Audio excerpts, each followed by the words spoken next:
Chapter 23:20.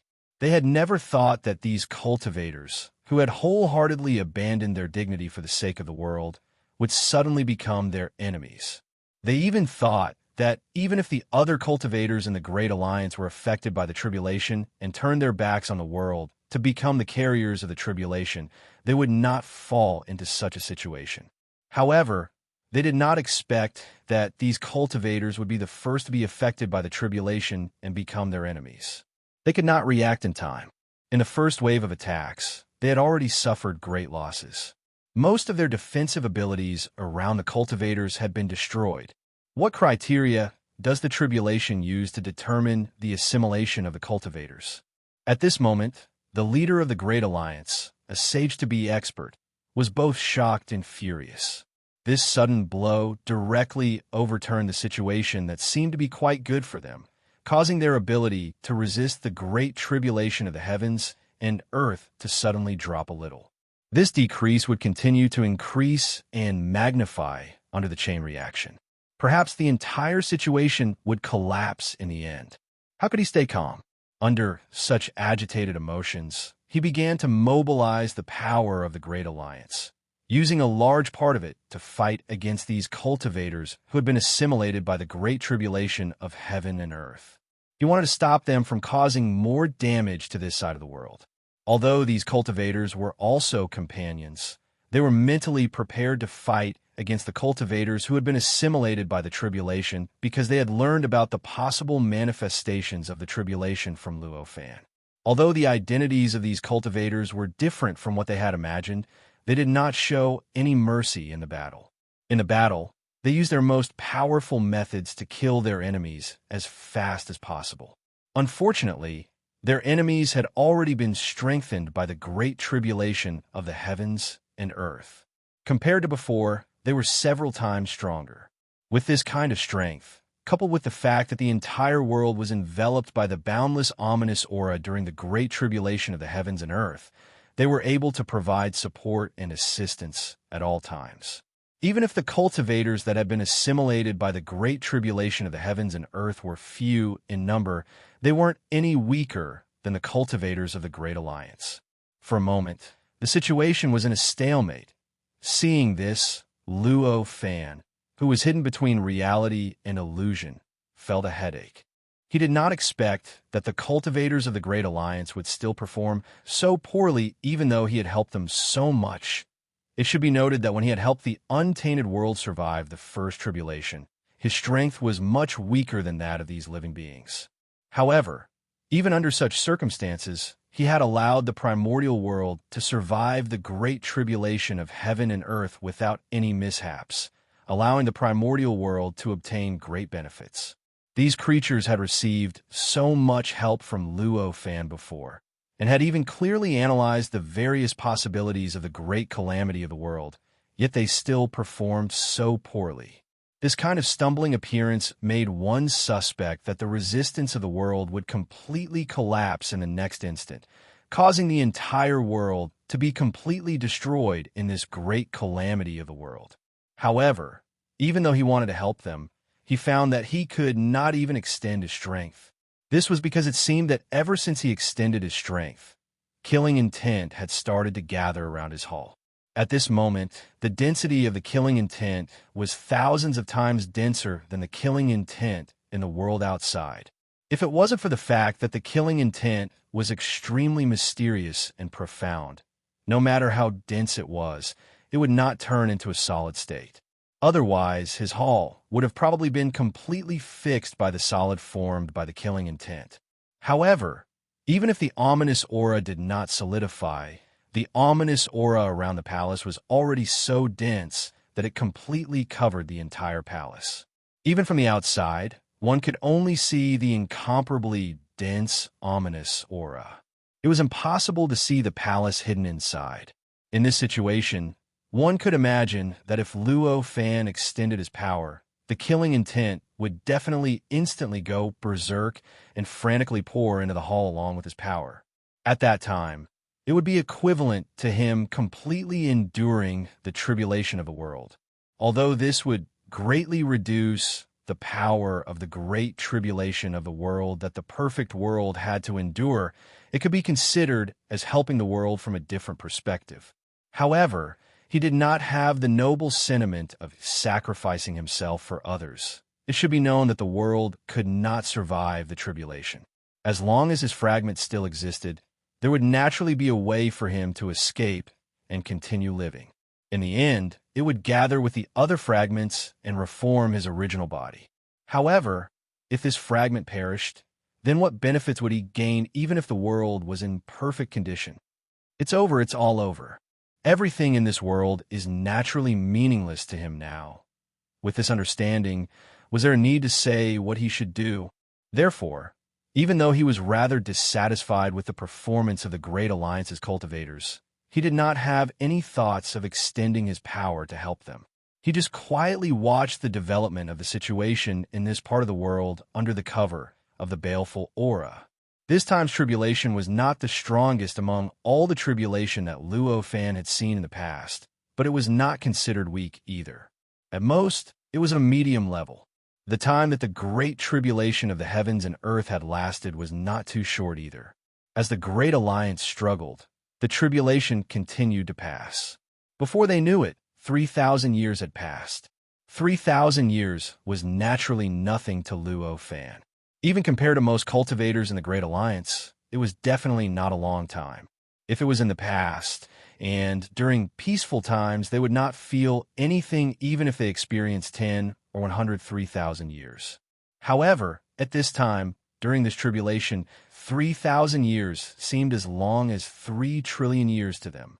The torment that existed at every moment and the terror of struggling between life and death almost every second made them feel that a day was like a year. In these 3,000 years, the changes in this great tribulation were innumerable.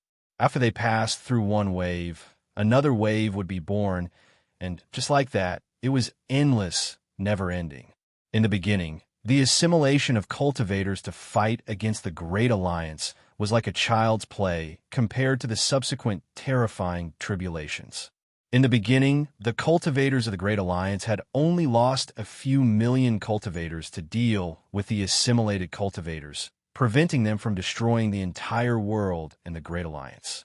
However, as time passed, the tribulations developed, and after 3,000 years, there were tens of thousands of waves of tribulations. Every time they passed a tribulation, they had to pay the price of hundreds of millions of cultivators to be able to withstand it. If it were not for the large number of cultivators in this world and the endless supply of cultivators over the years, the consumption of the tribulations might have been enough to wipe out all the cultivators in this world. However, such a tragic tribulation was not completely without benefits for the cultivators in this world. At the very least, under this incomparably difficult trial, all the cultivators in this world had obtained astonishing growth. The most powerful one, the Alliance Master of the Great Alliance, had already reached the peak of the Sage-to-Be realm. It seemed that he only needed some comprehension and some opportunities to cross the peak of the Sage-to-Be realm and step into the False Sage realm. To be able to achieve such shocking growth in just 3,000 years, it was enough to show how much the Alliance Master had benefited from this tribulation. After all, from the initial stage of the Sage-to-Be to the peak of the Sage-to-Be realm, he had crossed 5 stages. Normally, it would take millions or even tens of millions of years to cross one of these stages. Normally, a short 3,000 years wasn't enough to stabilize a single breakthrough. From this aspect, it could be said that the Alliance Master's cheat had already reached the limit. However, it was obvious that he was not the only one who had achieved this result. Almost every cultivator seemed to have turned on a cheat during the great tribulation of the heavens and earth. Their strength rose at an unimaginable rate. In just 3,000 years, the strength of the entire world had risen by 3 or 4 levels. Back then, even the cultivators who had just become individual immortals were already considered the most powerful force in the Great Alliance. They could even control some key forces to deal with this great tribulation. However, now, Only those who had reached the primordial unity pure sun realm were qualified to be pushed to the front line and face the attack of this great tribulation. This change even distorted the cultivators' concept of cultivation. They thought that cultivation was so simple and that the improvement of cultivation realms could be achieved by a strange explosion. Only Luo Fan, who had witnessed all this, knew the reason why they could achieve such a huge improvement. In fact, the reason why they could improve so crazily was that this world needed them to improve. In other words, the will of this world needed them to improve. After all, they were helping this world to resist this great tribulation. It could be said that they were protecting this world. Based on the current situation of this world, they were already the most powerful and the last force that could help this world. Under such circumstances, the world could only place its hopes on them. It was equivalent to them receiving the blessing of the world, and the improvement of their cultivation realms was naturally successful. With thousands of years, they had passed through realms that ordinary cultivators would need hundreds of millions of years to reach. After learning about this, compared to the time when he was quite worried about the performance of these cultivators and had inexplicable doubts about whether the world could survive the great tribulation of the heavens and earth, the current Luo Fan no longer had any doubts about the world surviving the great tribulation of the heavens. Even though the cultivators seemed to be struggling to survive any wave of attacks, it didn't change his confidence in the world's ability to survive the tribulation. The reason for this was very simple. It was because he already knew that it was not these living beings who were facing this great tribulation, but this world. I didn't expect that I would actually make such a mistake, thinking too highly of myself. This thought appeared in Luo Fan's mind at some point, causing an inexplicable wry smile to appear on his face. At this moment, he recalled all the world tribulations he had experienced in the past. He could only sigh at how he had overlooked such an obvious thing back then. Just now, he had been secretly proud of himself for helping those worlds survive the world tribulations again and again. So, it has always been the world itself that is facing the great tribulation. Living beings and cultivators are just carriers of the power of the world. As long as the world is strong enough, it will naturally be able to survive the great tribulation. It has nothing to do with the living beings and cultivators. As he thought about this, his expression became even more bitter. If it was not for his perfect temperament and firm will, he would have blushed when he recalled the complacency he had felt before. At this moment, he recalled the process of him helping the world survive the great tribulation again and again. He suddenly discovered more and more details that he had overlooked, or rather, doubts that he had overlooked. Those details, those doubtful points, seemed so insignificant when he didn't pay attention to them. But now that he had seen through the truth and recalled it, he realized that those were clearly the various means left behind by the world he was in back then.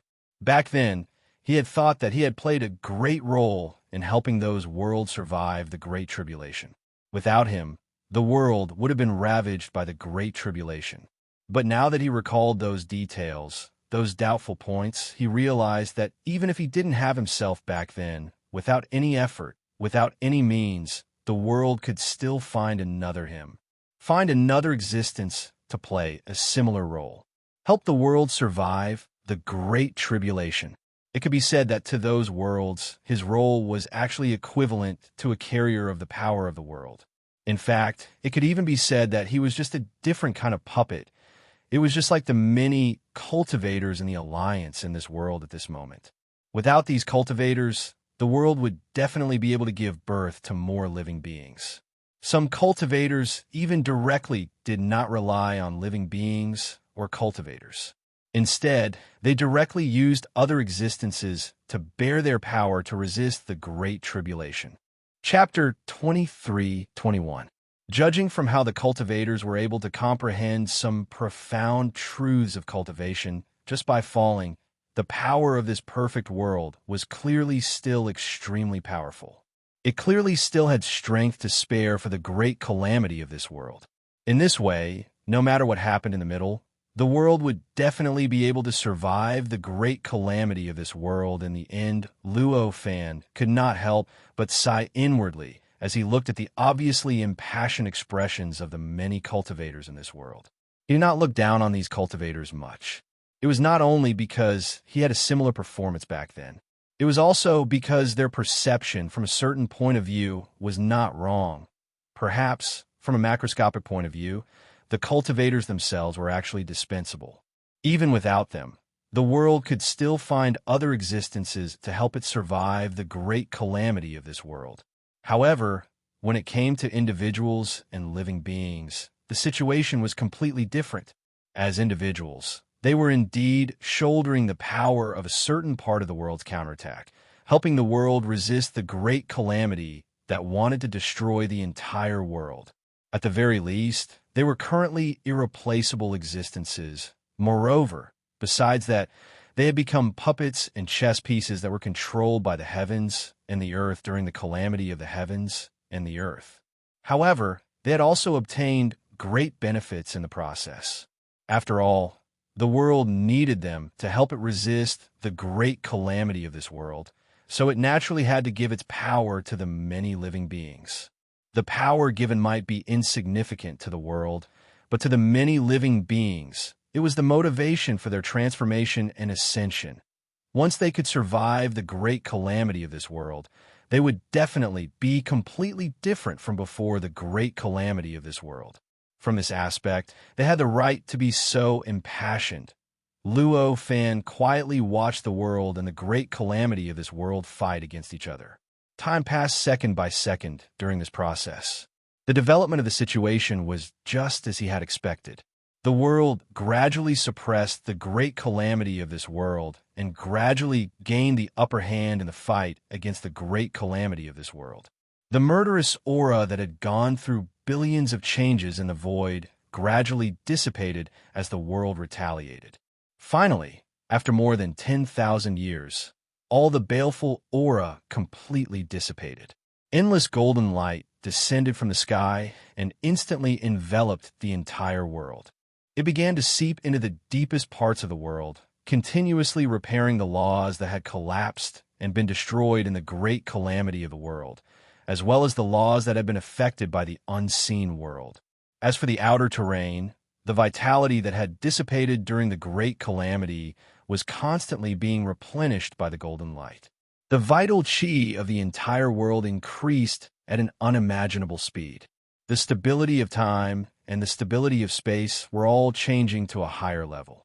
The land continued to expand, and the sky continued to rise. Even the boundless starry sky seemed to have become increasingly profound, and the number of stars seemed to have increased. Compared to the changes in the world itself, the cultivators who had put in a lot of effort for the world to survive the great calamity of this world received the special care of the golden light. Their cultivation that had increased by leaps and bounds began to rapidly stabilize in an incomprehensible manner. In their hearts, countless mysterious information continuously appeared, continuously merging into their minds, merging into the depths of their memories, turning into the foundation of their cultivation realm, becoming a boost to their strength. Time no longer had any meaning in these changes.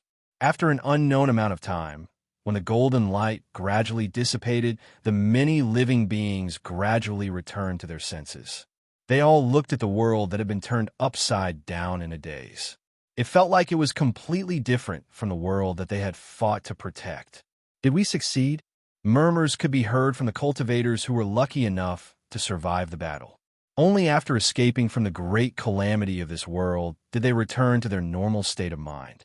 The various horrors of the great calamity of this world had truly stirred up their fear.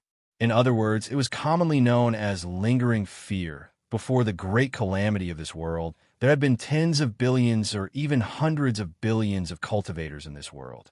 However, after experiencing the great calamity of this world that had lasted for tens of thousands of years, they could only sense the auras of cultivators in this world now. Even though the remaining auras seemed to be many times stronger than before the great calamity of this world. However, the consumption was so great that it was enough to cause any cultivator to tremble. This kind of fear, this kind of trembling, even suppressed all kinds of joy and excitement brought about by their own advancement at this moment. This is the great calamity of this world. At some point, an ancient sigh came from the Alliance Master of the Great Alliance. After all, the Alliance Master had great foresight, but he was already worried about the next great calamity of this world. One had to know that the message that Luo Fan had transmitted to them had clearly stated that the great calamity of the world would only happen once.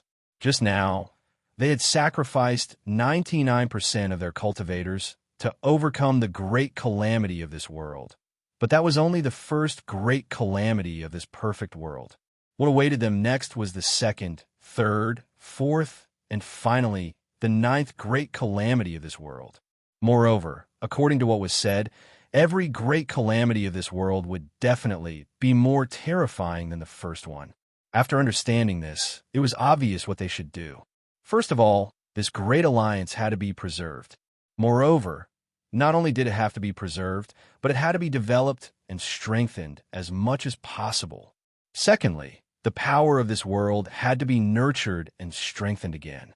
They had to make up for everything that had been lost during the great calamity of this world as soon as possible.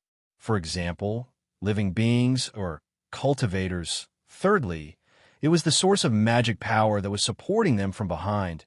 One must know that although the source of magic power did not directly take action during the great calamity of this world, just the information that it had given them before the great calamity was already an unimaginable help to them. Now that they thought about it, if the source of magic power did not tell them about the great calamity of this world would have already been destroyed in the great calamity of this world. This was not an exaggeration to scare them. After all, with the information that the source of magic power had given them, they had made so many preparations. Now, there were only a few million cultivators left in this world. Without the information and the various preparations, would these few million cultivators still have a chance to survive? If even the cultivators could not survive, then the great tribulation of the heavens and earth could only end in failure. Thinking of this, before the Alliance Master of the Great Alliance could catch his breath, he lifted his foot and took a step forward. Relying on his strength that was close to surpassing the pseudo-saint realm, he crossed the void and arrived at where Luo Fan's hall was. He bowed respectfully and said, "We have already passed the great tribulation of the world and have come to report to teacher." The leader of the Great Alliance had already accepted Luo Fan wholeheartedly. He directly used Luo Fan's name to establish a relationship with him and addressed Luo Fan as his teacher. At this time, the other cultivators also reacted one after another. One by one, they began to rush over from all directions. When they arrived behind the Alliance Master, they also paid their respects and asked Luo Fan to grant them an audience. At this moment, the hall that was originally enveloped by boundless ominous aura had regained its clarity. The endless ominous aura that had accumulated in the surroundings had also disappeared along with the disappearance of the great calamity of this world. In other words, at this moment, Luo Fan, who was originally restricted in this hall and could not leave, had regained his freedom and could once again travel between this place and the outside world. However, even so, at this moment, Luo Fan did not have any intention of leaving this place to meet those cultivators. Listening to the pleas of the many cultivators, he only said indifferently, "It's not the right time yet. Don't get entangled." As he spoke, he ignored the extremely disappointed expressions of the leader and the many cultivators and did not say anything else. Those cultivators pleaded outside for a few days, but they did not get Luo Fan to relent. In the end, they could only sigh and leave this place resentfully. They returned to their own territories and cultivated.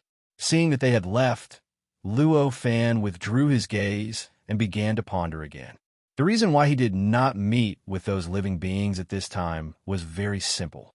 It was because those living beings had not completely digested the benefits that they had obtained from the great calamity of this world. Their cultivation methods still had not reached the peak that they could reach. In this kind of situation, He would not obtain any benefits at all even if he met them.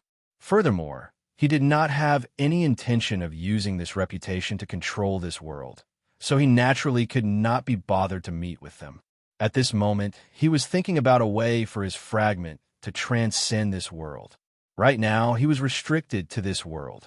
Judging from the various situations before, once he did something that transcended the restrictions of this world would definitely directly attack him and exert some kind of attack on him.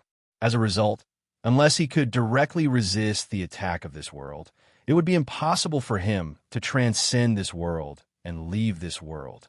Under these circumstances, he originally had two methods. The first was to work hard to improve himself until his strength increased to the point where he could resist the strongest attack of this world. The second was to destroy this part of the world, causing it to become dilapidated so that it could reduce the power of the world. This way, the power of the world wouldn't be able to break through one's defenses. Obviously, there were problems with both of these methods. There was no need to say much about the first one. If Luo Fan wanted to fight against the entire perfect world with the body of a living being, then it would be quite difficult even if he was in a complete state.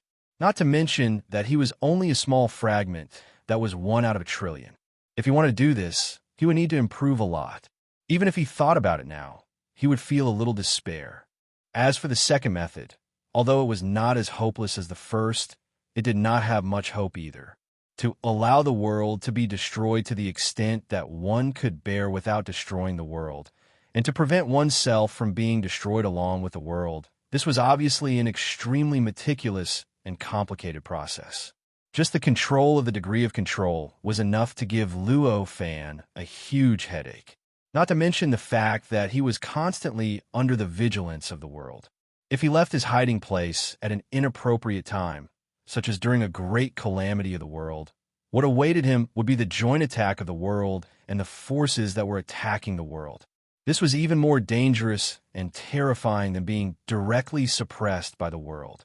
It could be said that these two methods were clearly not what he could do at the moment. It was precisely because of this that Luo Fan felt a headache at this moment, which led to his current performance. While Luo Fan was thinking, the entire world fell into a state of tranquility again. In just a few short years, the devastation caused by the great calamity had disappeared without a trace. The terrifying calamity that affected the entire world had almost become an ancient legend to the newly born living beings. It could be said that in just a few short years, the entire world seemed to have gone through a process of development that would have taken tens of thousands of years or even hundreds of thousands of years. The situation of the entire world had undergone a complete change compared to how it was before. The alliance that played an important role in the great calamity seemed to have not existed in the past few years. It did not interfere with the development of the world at all, allowed the world to develop freely. It also allowed the newly born living beings to occupy the newly born lands and seize the newly born resources. To the newly born living beings, the world was like a brand new world that was completely open for them to develop. It seemed so rich and so free. To them, they felt like they were the first living beings to be born in this world, enjoying all the benefits that only the first living beings could have. The reason for this was actually very simple. First of all, the number of cultivators that survived the great calamity was only a few million. Compared to the world that was more than 10 times wider before the calamity, it was definitely insignificant. If they were spread out, they might not even be able to sense the aura of a single cultivator within 100 trillion kilometers. Chapter 23-22. As time ticked by, the number of newly born living beings in this world increased bit by bit. As the number of living beings increased, the interactions between the living beings naturally increased. Contradictions began to appear gradually. It was just like when the first batch of living beings were born in this world. As a result, fights gradually arose. More and more fights broke out among the many living beings in this world, as well as in the places where resources were concentrated. For these living beings who thought they were the first living beings in this world, the entire world belonged to them.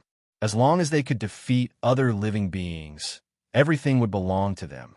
In this way, there was almost no bottom line or limit to their fights.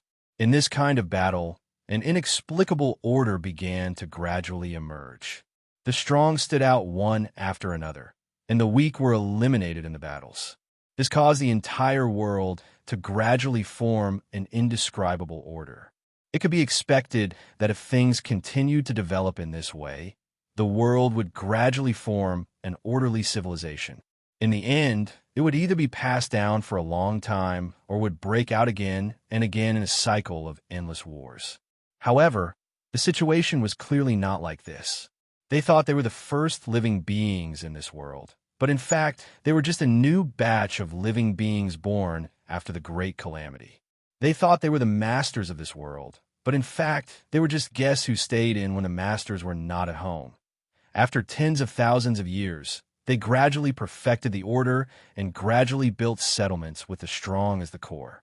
Finally, the experts who survived the Great Calamity completed the process of digesting the gains they had obtained from the calamity and finally left their original places to show their existence to this world. These living beings who were born after the calamity had established the embryonic form of civilization in just a few tens of thousands of years, and their development did not seem like they had only been born for tens of thousands of years. It seemed like they had been born for tens of millions of years, or even hundreds of millions of years. However, after all, they had only been born for tens of thousands of years. The highest level of their strength was only at the primordial unity, pure yang level. This kind of strength was obviously at the lowest level among those who had survived the great calamity of the world. After they had finished digesting the gains they had obtained from the calamity, it could be said that almost any of the survivors could suppress the world and place the entire world under their shadow. The first survivor to leave his territory wasn't the weakest amongst the survivors. Instead, he was a powerful existence that had reached the innate grand Luo realm. Just the aura of such beings was enough to intimidate all the newly born living beings. Therefore, these survivors had only been out for a few days, but they had already easily destroyed the embryonic form of the civilization that had been established in this world. This made all the living beings suddenly realize that they were not the masters of this world and the strongest beings in this world like they thought they were. They were just weaklings. After understanding this, the various orders that were originally built on this basis naturally collapsed. Of course, even if this order collapsed, it did not mean that the survivors had replaced this order and controlled the newly born living beings in this world. This was because during this process, more and more survivors had finished digesting the gains they had obtained and left their original places to start moving about in this world again. Most of these survivors were comparable to the survivors who came out first, and some could even easily kill them with a finger. Under such circumstances, unless the survivors who came out first had a screw loose, it was impossible for them to try to control the order of this world. As more and more survivors came out, the true history of this world began to gradually spread, and the newly born living beings began to gradually understand their true position. Although the order of this world had been established, the conflicts that had not completely disappeared had finally completely disappeared.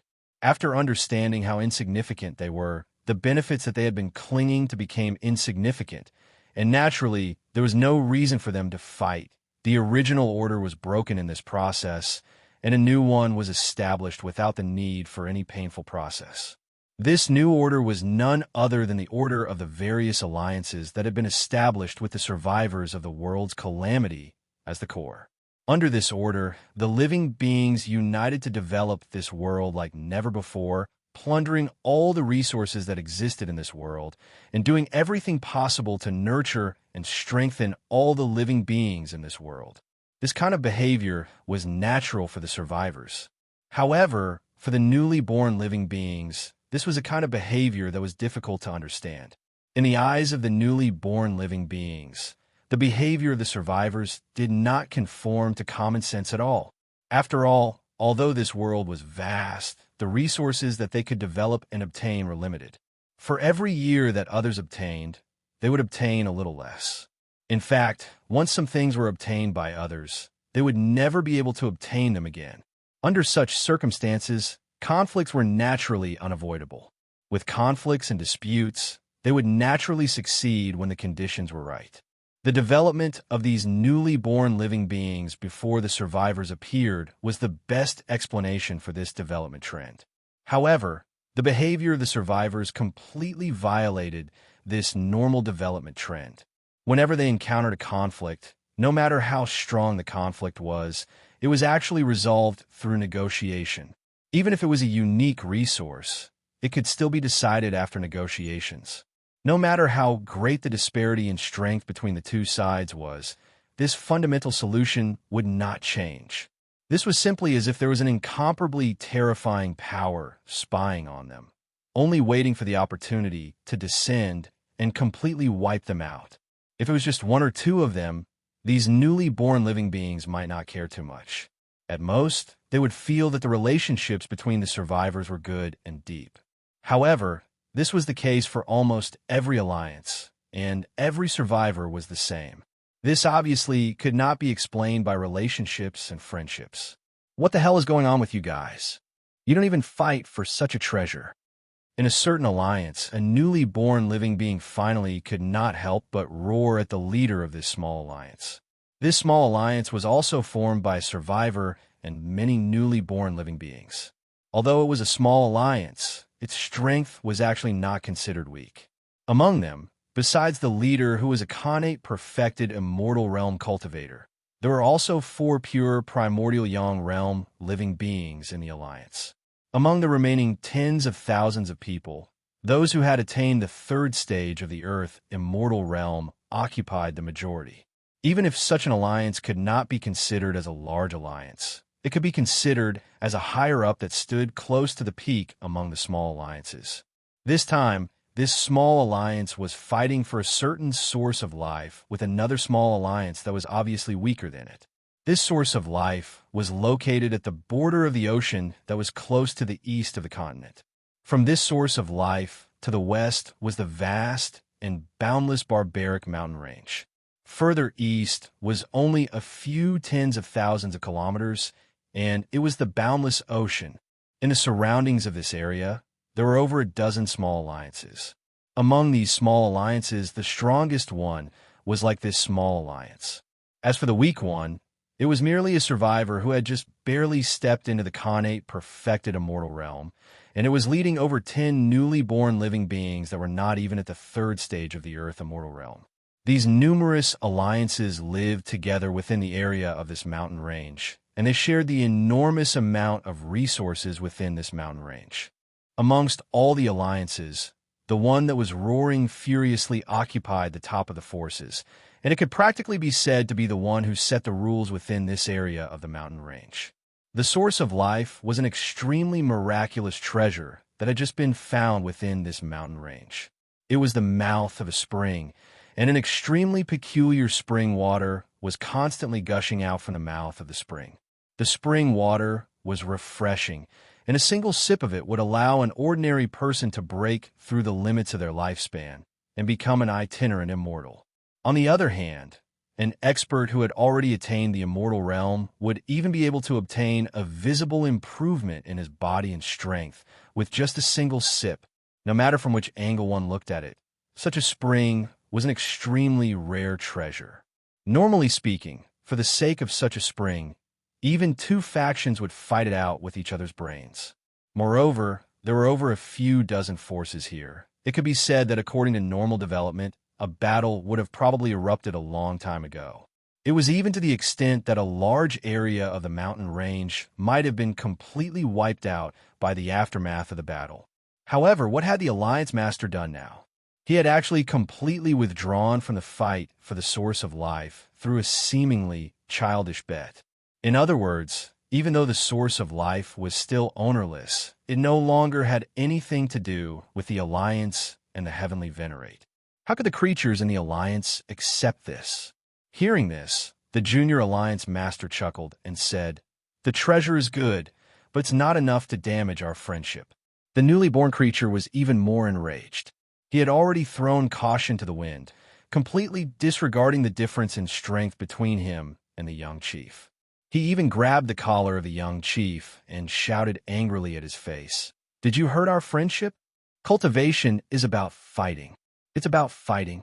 This world seems vast and boundless, but for us, resources are limited. If we don't fight, how can we cultivate? How can we transcend? You're a dignified alliance master. Shouldn't you fight for the rights of your subordinates? How can you give up in such a childish way? What kind of alliance master are you?" Hearing this, the junior alliance master's expression did not change. He was still smiling. Only after the newly born creature had finished spitting did he slowly push his hand away. He shook his head and said, "All of you, in the end, are still too short-sighted." Short-sighted? The newly born creature was even more enraged. It was the alliance master who made a mistake, but now he was blaming them for being short-sighted and not being able to see through his actions. How shameless was that? The junior alliance master looked up at the sky. His eyes seemed to reflect the boundless, murderous aura that covered the world during the great trial of heaven and earth. He seemed to hear the world shattering and all kinds of horrifying sounds of his companions dying. The great trial of heaven and earth will happen more than once. In the great trial of heaven and earth, if we don't unite all the forces that can be united, death will come at any time, he murmured. Hearing this, the newly born creature said angrily, "Alliance Master, we don't know if the great trial of heaven and earth will come. Even if it does, we don't know how long it will take. You're going to sacrifice yourself and give up your cultivation for this. Isn't that even more stupid? You finally said the word stupid. I thought you would be able to endure it for a long time." The junior alliance master smiled with interest. Hearing this, the newly born creature was so angry that its lungs almost popped out. Was this the time to be concerned about this? Just as he was about to flare up, the little alliance master replied, "Perhaps it's stupidity, but if you've experienced the great trial of heaven and earth, you'll know that compared to your own cultivation, there are more important things. For that, it's completely worth it to delay your cultivation." The junior alliance master was about to retort. Suddenly, the junior alliance master asked, "Do you know how many of us were there before the great trial of heaven and earth?" Hearing this, the newly born creature was stunned. It wanted to ignore the question, but seeing the junior alliance master's serious expression, it knew that he was asking it seriously. At that moment, it could only suppress its displeasure and said, "There should be more than 10 million. Regarding this, you've always kept it a secret. Not much information has been leaked." More than 10 million? The junior alliance master's expression became extremely complicated. It seemed to be sadness, pain, shock, lingering fear, and an indescribable hatred. After a while, he said, "If you add 100 million behind this number, perhaps it's about the same number as before. More than 1 trillion. Regardless of whether it was the junior alliance master who had been talking to him or the other newly born creatures who were watching from the side, they were all dumbfounded and couldn't believe their ears. "Alliance master, don't tell me you're talking about one?" One of the creatures asked blankly, its expression full of anticipation. "What do you think?" The junior alliance master replied. Chapter 23:23. Adding 1 after 10 million. It was only 100 million at most. Although this was already a little exaggerated, it was still within the scope of understanding. After all, after the Great Calamity, there were millions of survivors in this world. Hundreds of millions of living beings had gone through the calamity, and only a few million were left. The survival rate was roughly equivalent to 1%. Although it was still an extremely small probability, in the scope of those living beings' understanding, this possibility clearly existed. However, the junior alliance master was talking about trillions of living beings. There were so many living beings, but only a few million were left after the calamity. In the blink of an eye, the survival rate dropped from the original 1% to a few hundred million. This had obviously directly surpassed their most terrifying guess about the Great Calamity. How could they remain calm at this time? That Great Calamity is actually so terrifying. The living beings murmured, their expressions filled with shock. There was even an indescribable fear in the depths of their eyes.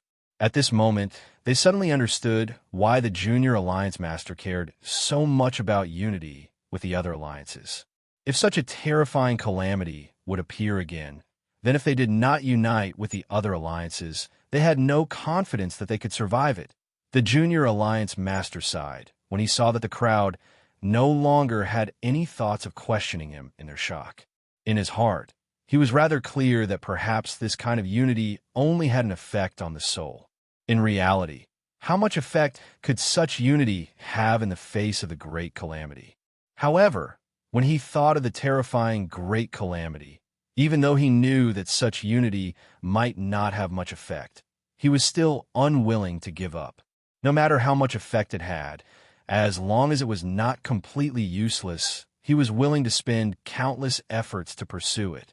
He believed that the other survivors definitely had similar thoughts. If it wasn't for this, the world would not have seemed so peaceful and tranquil.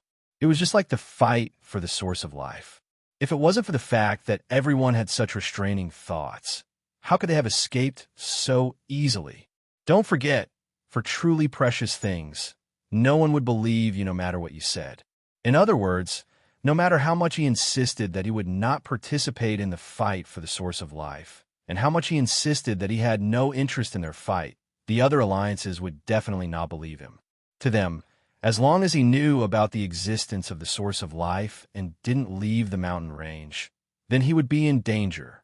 In other words, if things developed normally, their small alliance would first be attacked by the other alliances. After they were eliminated, the remaining people would fight for the source of life. But now, things were clearly not developing in this way. This was enough to prove that it wasn't the little alliance master who wanted to unite the others as much as possible. The other alliance masters also had the same idea. Almost everything that happened in this mountain range could happen anywhere in the world. All sorts of conflicts and disputes that were originally enough to cause a monstrous war were resolved in a peaceful way that ordinary cultivators and newly born living beings couldn't understand. It was as if the moral standards of every cultivator had been raised to an unimaginable height. This way of development was extremely beneficial to the accumulation of power in this world. In just a few tens of thousands of years, the situation in this world had changed once again. The number of living beings had increased by tens of thousands of times compared to tens of thousands of years ago. With so many living beings, the level of this world had long surpassed the level before the first great tribulation of the world. Moreover, due to the wonderful environment, the cultivation realm of the living beings in this world had also been greatly improved. For example, the Alliance Master of the Great Alliance had already stepped into the pseudo-saint realm. His strength was so powerful that just his aura alone was enough to suppress the heavens and earth, intimidating all living beings in this world. With such terrifying strength, the Alliance Master of the Great Alliance had unknowingly been pushed to the altar and became a great emperor who ruled over the world and all living beings, even surpassing the reincarnation of the world. As he was pushed to the altar, the Great Alliance that was originally just a scattered organization directly changed into an empire. Its control over the entire world and all the cultivators in this world had unknowingly increased by hundreds of times. Under the rule of this empire, the entire world had become a much tighter entity than before. It was a pity that the peace of this world was indeed beneficial to the improvement of cultivation realm. However, it was not so wonderful for the improvement of the combat strength of living beings. Compared to the great improvement of cultivation realm, the combat skills of the cultivators that had been nurtured for tens of thousands of years were unimaginably inferior. If compared to the living beings before the Great Tribulation, a living being in the same realm back then could defeat 100 living beings of the same realm now. Moreover, this gap continued to widen with the passage of time. It was conceivable that in the future, the gap might even be as huge as the distance between heaven and earth. The reason for this was obviously very simple. Because in this world that was almost absolutely peaceful, there were very few fights. Without a fight, the living beings suffered fewer injuries and had a higher chance of survival.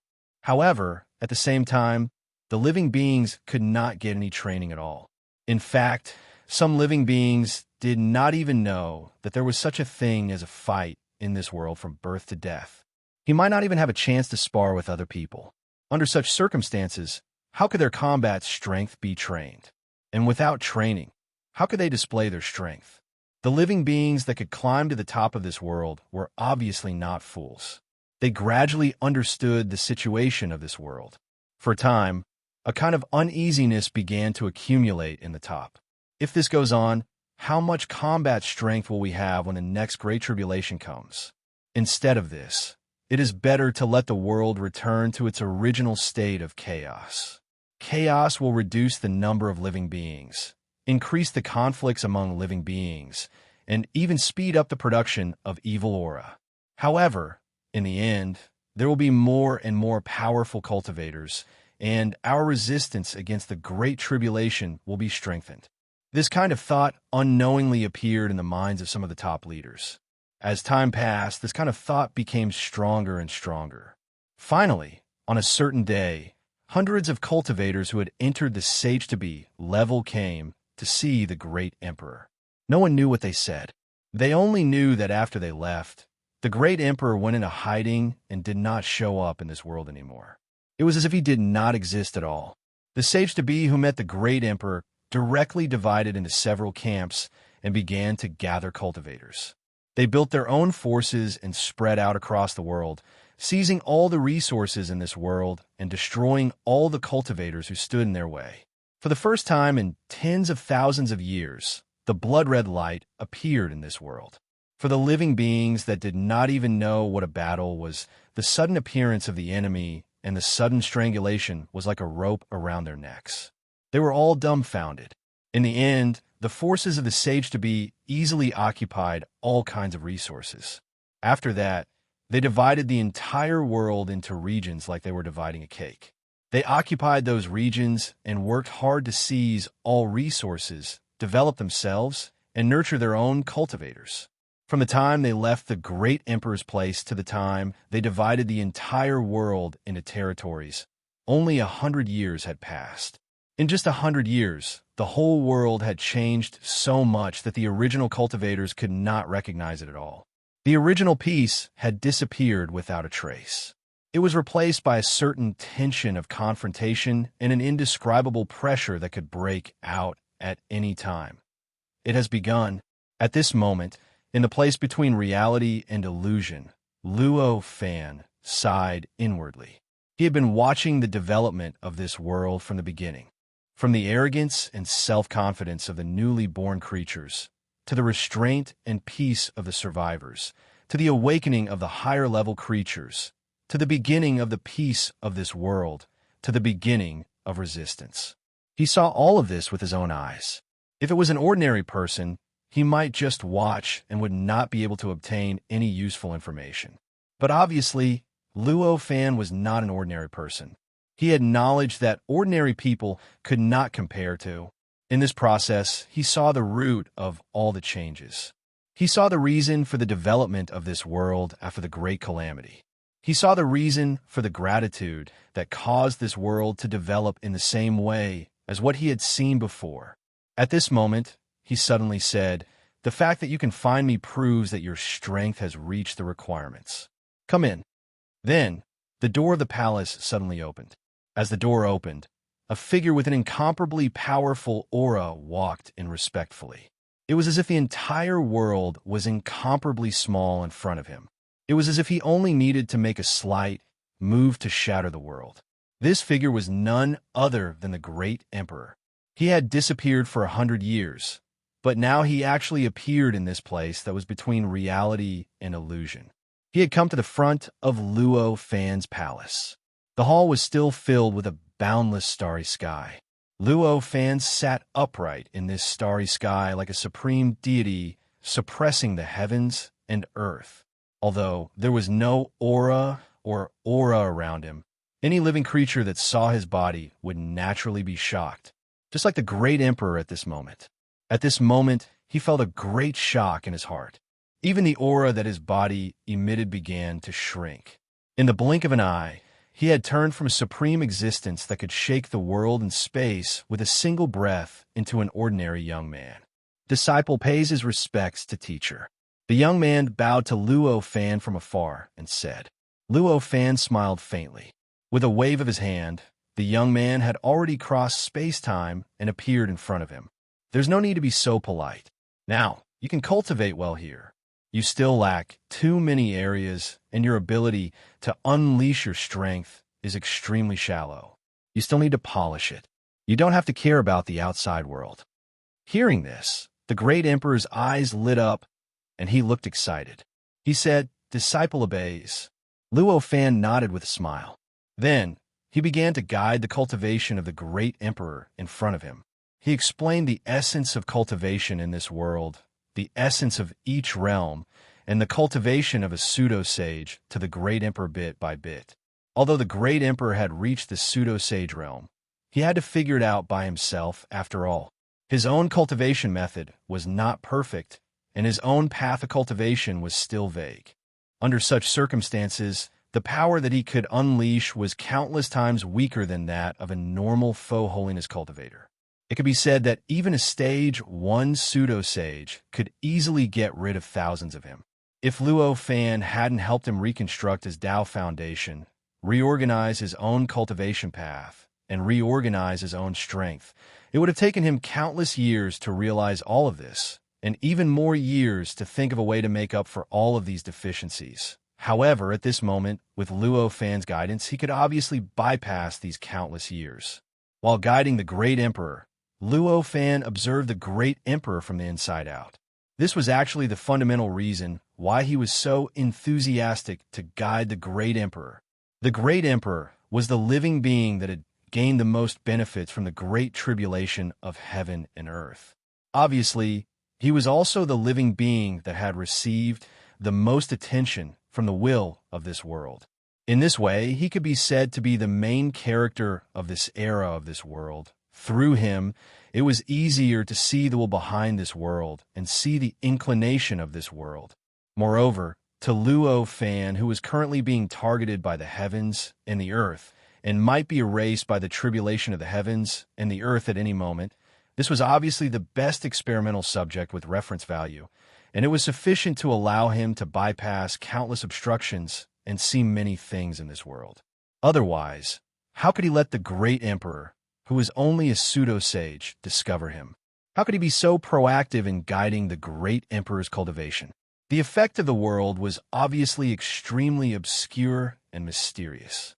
Even if it was Luo Fan, it was impossible for him to discover the traces of its function so easily. Chapter 23-24.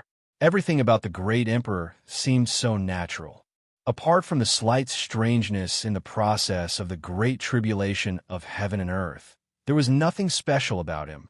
As for what Luo Fan was looking for, there was no trace of the effect of the world on him at all. In comparison, it seemed that Luo Fan had more traces of the world on him. Luo Fan was naturally a little disappointed with this result. However, this development was within his expectation, so he was not too surprised. He continued to nurture the great sovereign and tried his best to leave his own mark on the great sovereign's cultivation. Time passed by slowly. Tens of thousands of years had passed unknowingly. After tens of thousands of years of cultivation, the emperor's cultivation realm had truly stabilized at the pseudo-saint level. Compared to when he first stepped into this palace, the emperor's power was more than tens of thousands of times stronger. At this moment, if he crossed the river of time and faced the emperor before he stepped into this palace, he did not even need to do anything. He could easily deal with the emperor with just a thought. This was what he had achieved after he fully unleashed his pseudo-saint cultivation realm. It also meant that there was a huge gap between the cultivation attainments of the countless beings in this world and the true powerhouses. On this day, the emperor said to Luo Fan, "Teacher, disciple feels a sudden impulse these days. I need to leave for a while. Please allow me." Hearing this, Luo Fan's heart skipped a beat. Perhaps this was a chance to see how the world worked. He smiled and said, "Go ahead." Hearing this, the emperor was overjoyed. He quickly thanked Luo Fan and left the palace respectfully. After leaving the palace, his body swayed and left this place that was between the real and the fake. He returned to the perfect world in the outside world. If it was him from back then, his aura would have surged out and spread to the entire world. He would have suppressed all living beings, all cultivators, and all existences in this world. He would have let all existences know of his arrival in an instant. But now, after Luo Fan's guidance, his control over his own strength, his own divine ability, his own aura, and even everything else had reached the acme of perfection.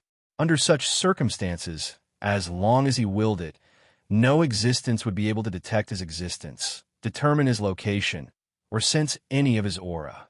At this moment, he had returned to this perfect world after being separated from it for tens of thousands of years. However, there was no aura at all. In fact, even some of the alliances that had settled nearby did not discover any existences coming out from the secluded place where the origin of the technique resided. They really did a good job. With a slight thought, countless pieces of information flowed into the great monarch's mind. He instantly understood what had happened in the tens of thousands of years that he had been away. At that moment, he could not help but reveal an indescribable joy on his face. Back then, when the quasi-saints came to explain to him how dangerous it was for this world to continue as it was, he immediately agreed with them. He also gave him the authority to start an orderly battle in this part of the world at the first possible moment. Later on, when some quasi-saints went to meet him, he disappeared, and the original harmony of this world was completely broken. From the various information that he had obtained, what the quasi-saints had done over the tens of thousands of years had even exceeded his imagination. At this moment, the entire world had been divided into dozens of camps. Compared to what he had arranged in the past, there were a lot more. However, the conflicts between the camps had perfectly carried out his original request. In the midst of the battles, a certain amount of order had been maintained, and the bottom line was maintained. And above the bottom line, the characteristics of the battles had been displayed to the extreme. In this way, the entire world was in a dynamic balance between chaos and order. Because of this dynamic balance, all the cultivators and living beings in this world could feel an indescribable pressure shrouding them. The pressure of being overturned and annihilated at any moment caused all living beings to be unable to live a befuddled life like before. All of them had to stimulate all of their potential to the limit, and they had to utilize the strength they possessed to the pinnacle of their abilities. Under such circumstances, the atmosphere of the entire world was completely different from before. The fighting strength of the living beings and cultivators was countless times stronger than before. It had only been a few breaths of time since the Emperor had come out, but there were already thousands of battles going on everywhere in this world. And the situation of these battles had reached a level that could only be achieved when experts that were 3 or 4 levels higher than them fought each other before the Emperor left. Not to mention, the various vigilance, defense, and attack methods that the various camps had set up were completely incomparable to before. It could be predicted that if the great calamity of the world befell at this time, the resistance that the world could trigger would definitely be over 100 times stronger than before. This change made the Emperor feel even more grateful for his decision back then. If he had not made the decision to let those quasi-saints fight, this world would probably still be as lifeless as before, and the fighting strength of the living beings might even be a few times weaker than before. Various thoughts flashed through his mind. The Emperor's heart jolted slightly, and he moved towards the world. The indescribable feeling that made him have no choice but to leave his teacher's position. What he had said to Luo Fan previously was not a lie. He had indeed felt that indescribable tide rush of blood, which was why he had requested to leave the hall and return to this world to search for the source of that tide rush of blood. The feeling was extremely subtle, but it was also very strong. The subtle thing was that no matter what he did, he could not find the source of the feeling, and he could not determine the specific cause of the feeling. However, it was intense because this sudden inspiration was clearly telling him that he must find something. If he still couldn't find it, then what awaited him would be an eternity of regret. At this moment, he turned into a flowing light between this world, and his figure seemed to be in a trance as he headed toward a certain place in this world. The land flashed quickly below him, and the appearance of the land that was completely different from when he had ruled it was constantly imprinted in his senses. The direction he was heading towards was overseas. It was originally under his rule, but he had neglected it. It had never been the focus of his attention. Overseas, the form of the land and sea in this world was actually quite ordinary. In the center, there was a boundless continent that served as the main body of this world, becoming the core of this world. Outside this boundless continent was a boundless ocean that was countless times vaster than the continent. There were islands of various sizes in various parts of the ocean. Some of these islands had environments that were extremely similar to the central mainland, but some of them were vastly different from the central mainland. They looked like a completely different world, Back when the great emperor was ruling, many people had even expressed a certain speculation that there was another continent outside of the central mainland. It was just that it was separated by the boundless sea, and the distance was too great, so it was not discovered by the living beings of the central mainland. The great emperor naturally scoffed at such a thought. After all, he had clearly seen what this world was like back then during the Great Calamity. If there was an even vaster continent outside of the central mainland, why would the source of magic power not be mentioned? Why would it be so difficult for them to pass through the Great Calamity? Why would they have to make such a huge sacrifice? It was also because of his scoff that such a thought did not become popular, and the progress of the overseas exploration also suffered a huge blow because of this. However, when the great emperor left the central mainland and came to the sea, he realized that the overseas exploration that had suffered a huge blowback then had developed greatly in the past tens of thousands of years. Currently, the many islands in the overseas were filled with traces of cultivators' activities. Some of the islands with beautiful environments were even more prosperous than many areas in the central mainland. The number of cultivators and the various traces of cultivation that had been established seemed to be extremely prosperous. At first, he was a little surprised by this situation. However, very soon, he remembered the inexplicable balance between chaos and peace that existed in the central mainland at this moment. To him, this balance was naturally extremely perfect. It was enough to ensure the speed of development of this world, and it could also ensure that the combat power of the living beings in this world would not be too weak, so that they could play their role when the great calamity of the world descended in the future. However, this was only in the eyes of a powerhouse like him who had a macroscopic perspective. To the other living beings in this world, at least to those at the bottom, the situation of this world was already unimaginably bad. They did not have the vision that could see through the ages, so they did not know how healthy this world was for the world itself, and how effective it was for the world to maintain its combat power.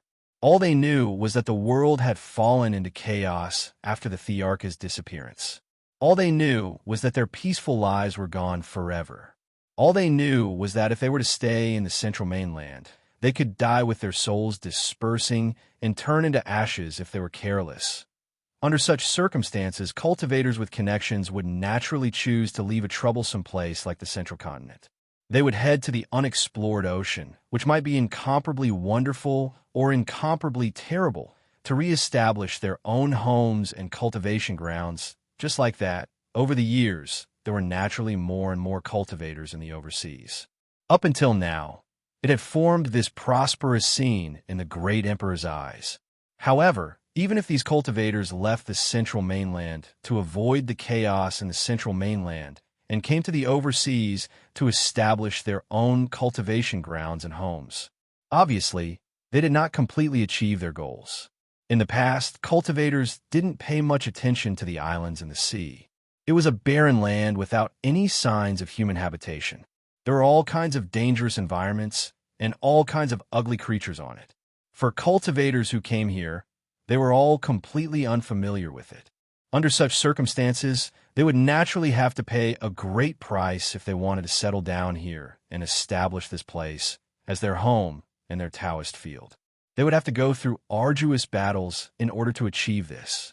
In this way, a battle between them was unavoidable.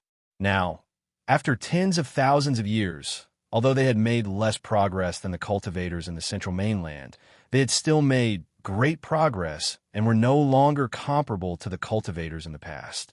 From a certain point of view, this had already reached the Great Emperor's expectations. The Great Emperor did not pay much attention to the various situations on the overseas islands. He only continued to move forward in the direction that triggered his sudden inspiration. Behind him, one island after another was left behind. As he continued to move forward and went deeper into the ocean, there were fewer and fewer traces of cultivator activity on the islands below. A few days later, after flying hundreds of millions of light years on the surface of the ocean, the area below had completely turned into a barren land. No matter which island it was, there were no longer any traces of cultivator activity. The traces of living beings within had all turned into all sorts of ugly, sinister, powerful, and even unintelligent living beings. The environment was so harsh that even the living beings in the central mainland might not be able to adapt to it. The deeper he went, the more solemn the Great Emperor's expression became. He did not expect there to be so many dangerous places and so many sinister living beings in the depths of the ocean. At this moment, he suddenly recalled his experience during the Great Tribulation of heaven and earth.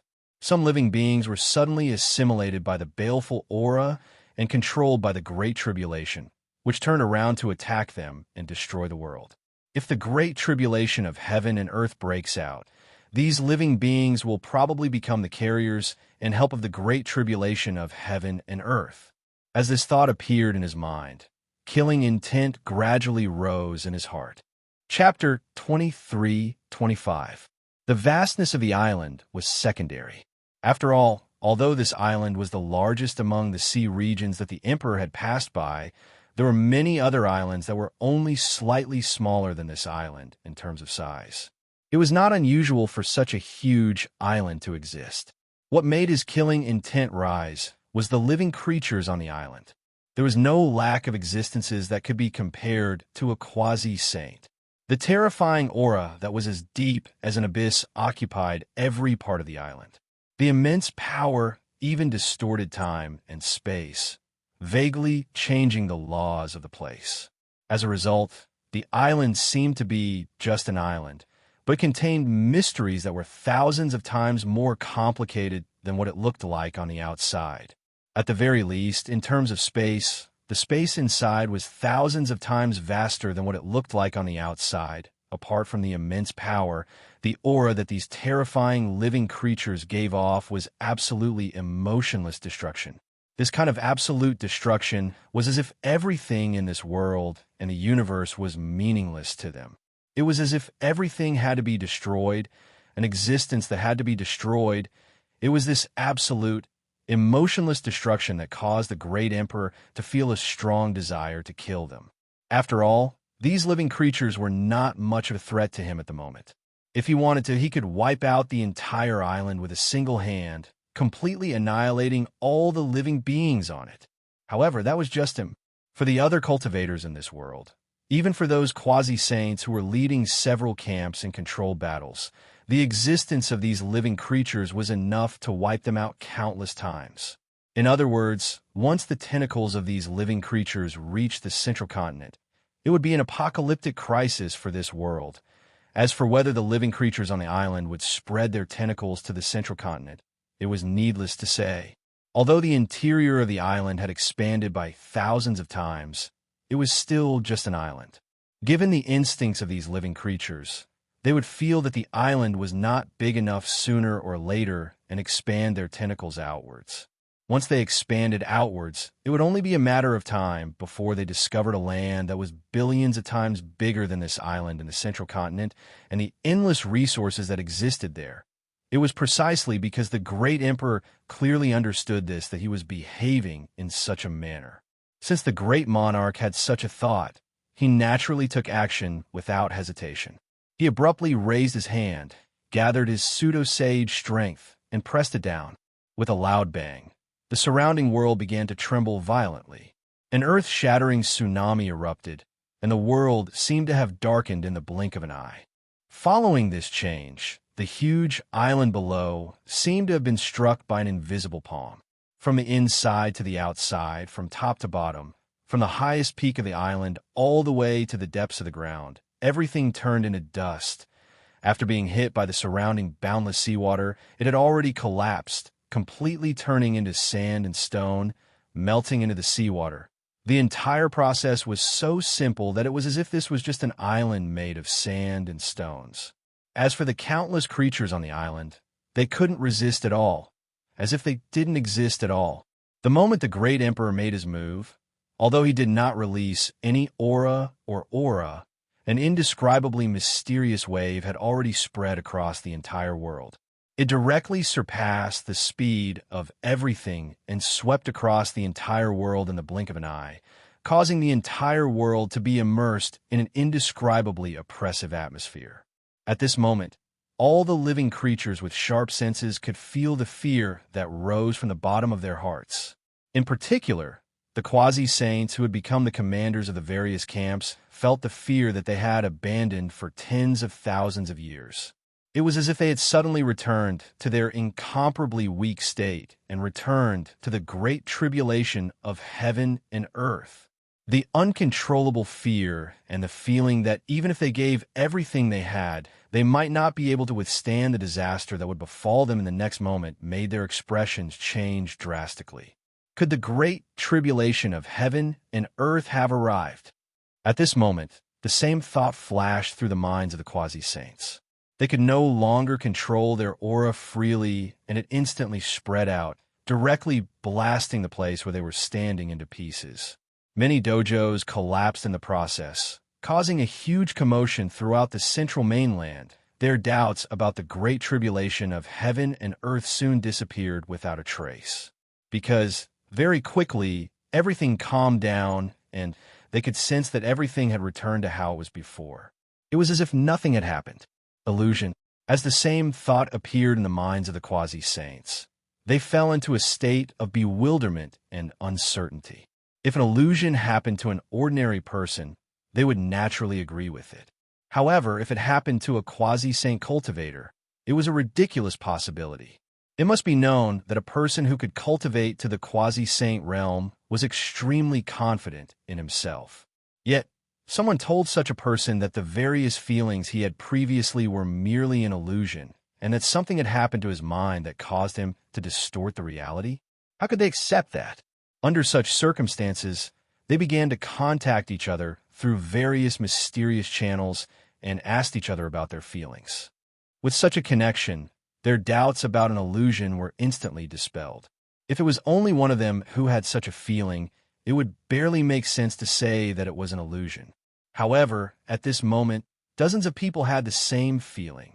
It was impossible for dozens of people to have the same illusion, right? After eliminating the possibility of this illusion, they fell into a greater state of doubt. They began to feel paranoid. The great emperor did not care about the impact of his attack. At this moment, he only frowned and looked at the sea that had been completely flattened down below, with an indescribable look in his eyes. There was an inexplicable uneasiness in his heart. Why do I feel like I've made some kind of irreparable mistake? Such a thought suddenly flashed through his mind. At this moment, the world was clear. The island that had made him feel extremely uncomfortable had been flattened. Everything seemed to have been so smooth, as though nothing had happened and all the problems had been solved. However, where was the source of the uneasiness? Although his way of Tao realm could be considered to be at the peak below Luo Fan in this world, he was still only a rank 1 pseudo-sage. After all, he was only a rank 1 pseudo-sage. There was still a gap in his ability to grasp some of the deepest changes in the world. No matter how he thought about it, he still did not know where the source of the uneasiness came from. He could only put this matter at the bottom of his heart and continue to move forward in the direction that triggered his sudden inspiration. That's right. Although he had just flattened the island, in reality, it was still not the source that triggered his sudden inspiration. The source that triggered his sudden inspiration was still further ahead in the direction he had been moving. The great emperor could not understand it, but Luo Fan, who was observing everything in between reality and illusion, could see everything clearly. Even the great monarch could vaguely feel the uneasiness, but he didn't know where it came from. However, he could see it clearly. He knew what it was. Is this the plan of the world's will? Or is it just a pure coincidence? He mumbled to himself. At this moment, his eyes pierced through all obstacles and directly saw the mysterious evolution hidden behind the laws of the world and under the great Tao. Specks of spiritual light with destructive power rushed into the sky from the ruins of the island like a long river. With the help of the mysterious evolution, they scattered into every corner of the world, including the countless islands in the sea and the vast continent in the center of the world. The reincarnation of the world was not the kind that ordinary living beings understood. There was a strange space-time as a transfer point and reincarnated through a certain method. Instead, it was carried out in a more subtle and mysterious way that could not be found. After all the cultivators died, the life imprint left behind by them would enter the cycle of the world. With the circulation of the laws of the world, with the subtle transformation of time and space, and with the changes of the great Tao, it would combine with life in various, almost coincidental ways. After experiencing countless indescribable changes, it would transform into a living being and be born in the world. This method of life reincarnation was obviously much more subtle than reincarnation. At the same time, it was also much more difficult to control. Even the current Luo fan could only vaguely sense this kind of reincarnation. He could not control it at will. At this moment, the life imprints that originally existed on the islands were completely incorporated into the reincarnation of the world. Moreover, due to the special nature of these living beings, these imprints contained something that the imprints of other living beings did not: absolute destruction. This kind of destruction could not be erased by the laws of the world, time, space, the great Tao, or any other power. Under such circumstances, these living beings that were reborn after the imprints and life imprints naturally also possessed this kind of absolute destruction. In addition, after this kind of life reincarnation, these living beings would obviously obtain something that they did not have when they lived on the islands: wisdom. When a living being with absolute destruction obtained wisdom, it was like a toothless, poisonous snake obtaining teeth, a wingless tiger obtaining wings, and a powerless demon obtaining supreme strength that could suppress the world. That level of terror had skyrocketed at least 1,000 times. In other words, the Emperor's previous act of erasing the islands seemed to have easily resolved a certain part of the great calamity that he might encounter in the future. However, in reality, his actions had instead made an enemy that was originally not difficult to deal with 1,000 times more difficult to deal with. From this point of view, the uneasy feeling that the great emperor had after doing this was completely correct. He had indeed made a mistake that could not be made up for. However, Luo Fan, who had witnessed all of this, did not care at all. He did not have the thought of stopping the emperor from making that mistake. Instead, he indifferently watched the situation unfold. He watched as the world fell into an even worse and more dangerous state due to the emperor's actions. The reason for this was very simple. It was because he had long understood that since ancient times, his true enemy, his true opponent, was not this world's great calamity. It was this world. Of course, this did not mean that the great calamity of this world was on his side. In reality, although the great calamity of this world could be considered the natural enemy of this world, it was also an enemy to Luo Fan. It would be fine if there was no chance, but if there was even the slightest chance, the great trial of heaven and earth would definitely be like the heavens and earth. It would pour all the destruction onto him and completely erase him. Under such circumstances, it was obviously inappropriate for Luo Fan to help this world survive the great calamity of this world, or to help the great calamity destroy this world.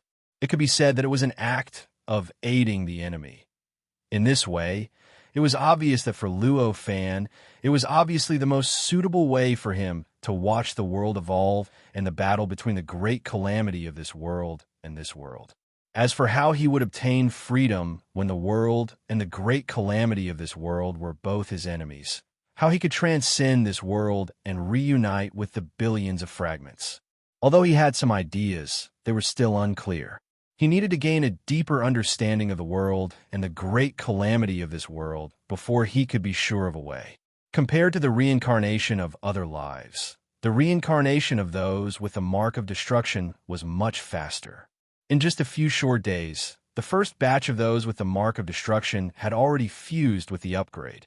They were reborn in this perfect world in various ways, ushering in a brand new era, an era that was even more chaotic and dangerous. Whether it was the Emperor or the demi-saints, this was clearly a change that they would not notice. At this moment, the Emperor was still advancing in the direction he was heading, following his whim. Chapter 23-27. Is this the stage 9 pseudo-saint? However, the great Emperor soon cast aside all his doubts and began to carefully experience his cultivation realm that had suddenly increased by hundreds of millions of times. At this moment, he felt that the entire world was imprinted in his senses.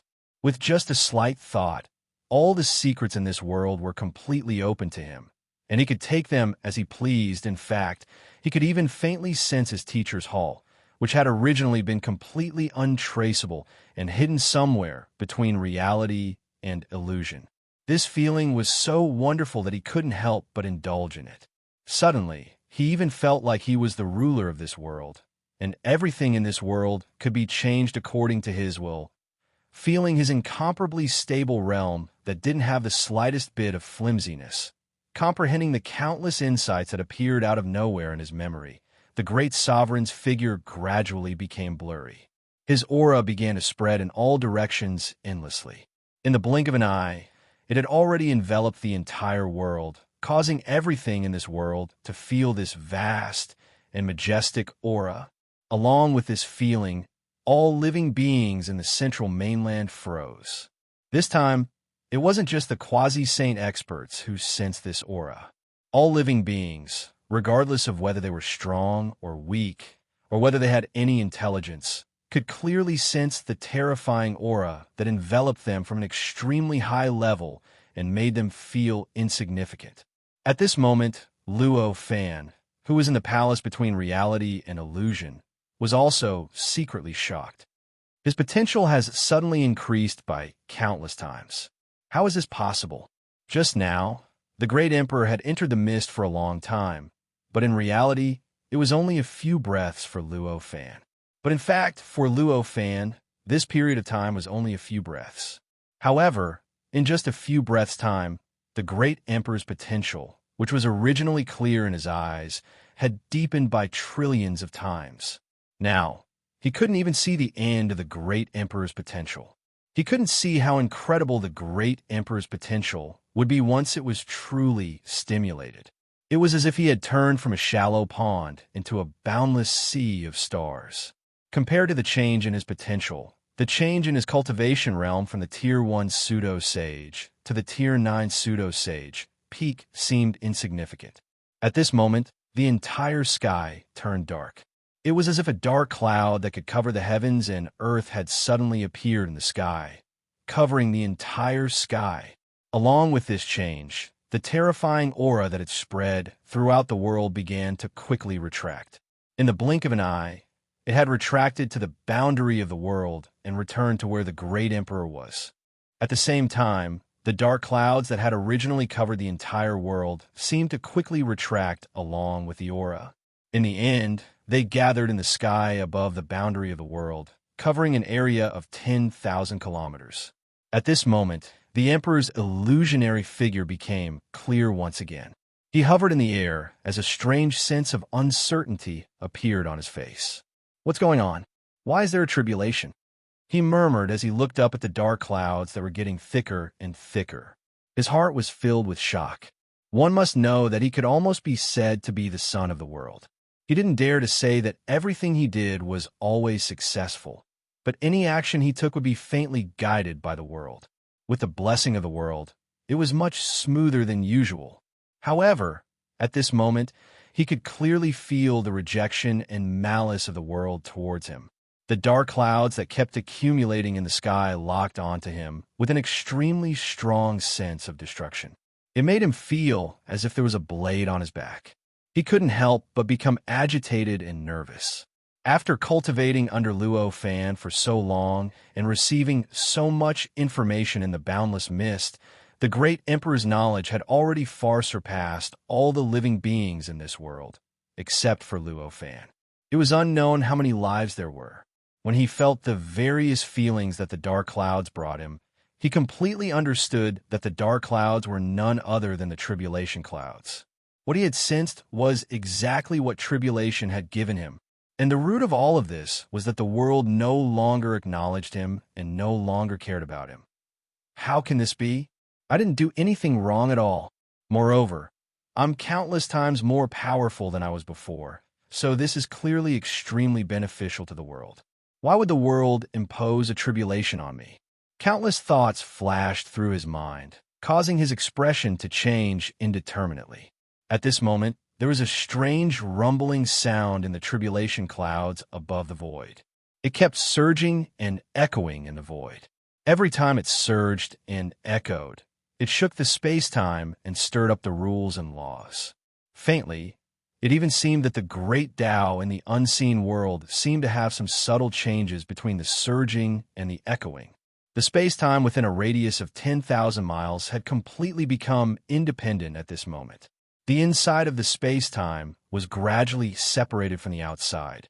As the movement inside grew stronger, the influence on the outside became smaller and smaller. Finally, at a certain moment, when the isolation increased to a certain level, the connection between the inside and the outside within a radius of 10,000 miles was completely cut off. Under this kind of isolation, the area within a radius of 10,000 miles had completely disappeared from this perfect world. At least for ordinary cultivators in the outside world. Even if they raised their perception to the limit, they still wouldn't be able to discover the dark clouds and the existence of the great emperor in this area. It was just like how they felt about the mist at the end of the world at this moment. Before the great emperor could figure out what was going on, the dark clouds had become so dense that they seemed to have solidified. Terrifying thunderbolts that seemed to be able to split the heavens and the earth descended from the dark clouds, as if they were too heavy. They rapidly pressed down on the great emperor like a world. Although it was a thunderbolt, it had a completely different characteristic from normal thunderbolts. The great monarch could only put aside all the distracting thoughts in his mind and unleash the strength of the pseudo-sacred stage that he had just obtained to attack the thunderbolt. At this moment, he clearly sensed that he had been completely locked on by the tribulation clouds. No matter where he dodged, it was impossible for him to avoid the thunderbolts. It was precisely because of this that he could only face such an obviously unusual thunderbolt head-on. Although he had just obtained the 9th stage pseudo-saint realm, due to some reason that he couldn't understand, his efficiency in using the might, power, ability, and everything else at this level had reached the acme of perfection. At this moment, although his attack seemed to be just forcefully blocking the thunderbolt, during the process, karma, fate, space-time, laws, and all sorts of indescribable abilities were contained in this move of his. As he moved, it collided with the thunderbolt that was like a world. At this moment, the thunderbolt erupted with boundless might that could destroy space and time. It completely destroyed the surrounding space, laws, and even various other things on a deeper level, causing the point of contact between the two to suddenly form a strange vacuum that led straight to the netherworld. The shockwave that was released completely shattered everything within a 10,000-mile radius, causing the originally distorted space-time to completely collapse and the nomological laws that were originally still connected to each other to be completely destroyed. In this state, the scene in this area had completely changed. The original space-time had turned into an indescribable fog. It looked like the boundless fog at the end of the world, of course. Compared to the fog at the end of the world, the chaos and assimilation ability of this fog was much weaker at this moment. The great emperor felt countless strange powers blasting into his body through his means, causing his body to explode without any time. Everything inside his body was completely scattered, and it took a while for it to condense and restore his body. At this moment, another shocking movement came from the sky. Another huge thunderbolt descended from the sky and blasted towards him. Compared to before, the thunderbolt this time was different. There seemed to be strands of strange flames coiling around it. The flames swam wildly in the thunderbolt, emitting an aura that was even more terrifying than the thunderbolt. The great sovereign felt as though his body was about to combust from the inside out. Why does it look like the great tribulation of heaven and earth? At this moment, this thought appeared in the great emperor's mind. Previously, he was the sharp blade for all living beings to resist the great tribulation of heaven and earth. His understanding of the great tribulation of heaven and earth was deeper than that of all living beings. He could tell with a single sense that there were many traces of the great tribulation of heaven and earth in the changes of the thunderbolt. This made him suspect that the great tribulation of heaven and earth had befallen him in another way. If it wasn't for the fact that the tribulation clouds above had some sort of brand that belonged to the world that kept telling him where the tribulation came from, he would have really thought that way. Therefore, there was obviously only one possibility. That was the world was simulating the great tribulation of heaven and earth. In other words, it was simulating the attack of the great tribulation of heaven and earth. Only this possibility could make the tribulation of heaven and earth seem so similar to the great tribulation of heaven and earth. It contained the characteristics of so many great tribulations of heaven and earth.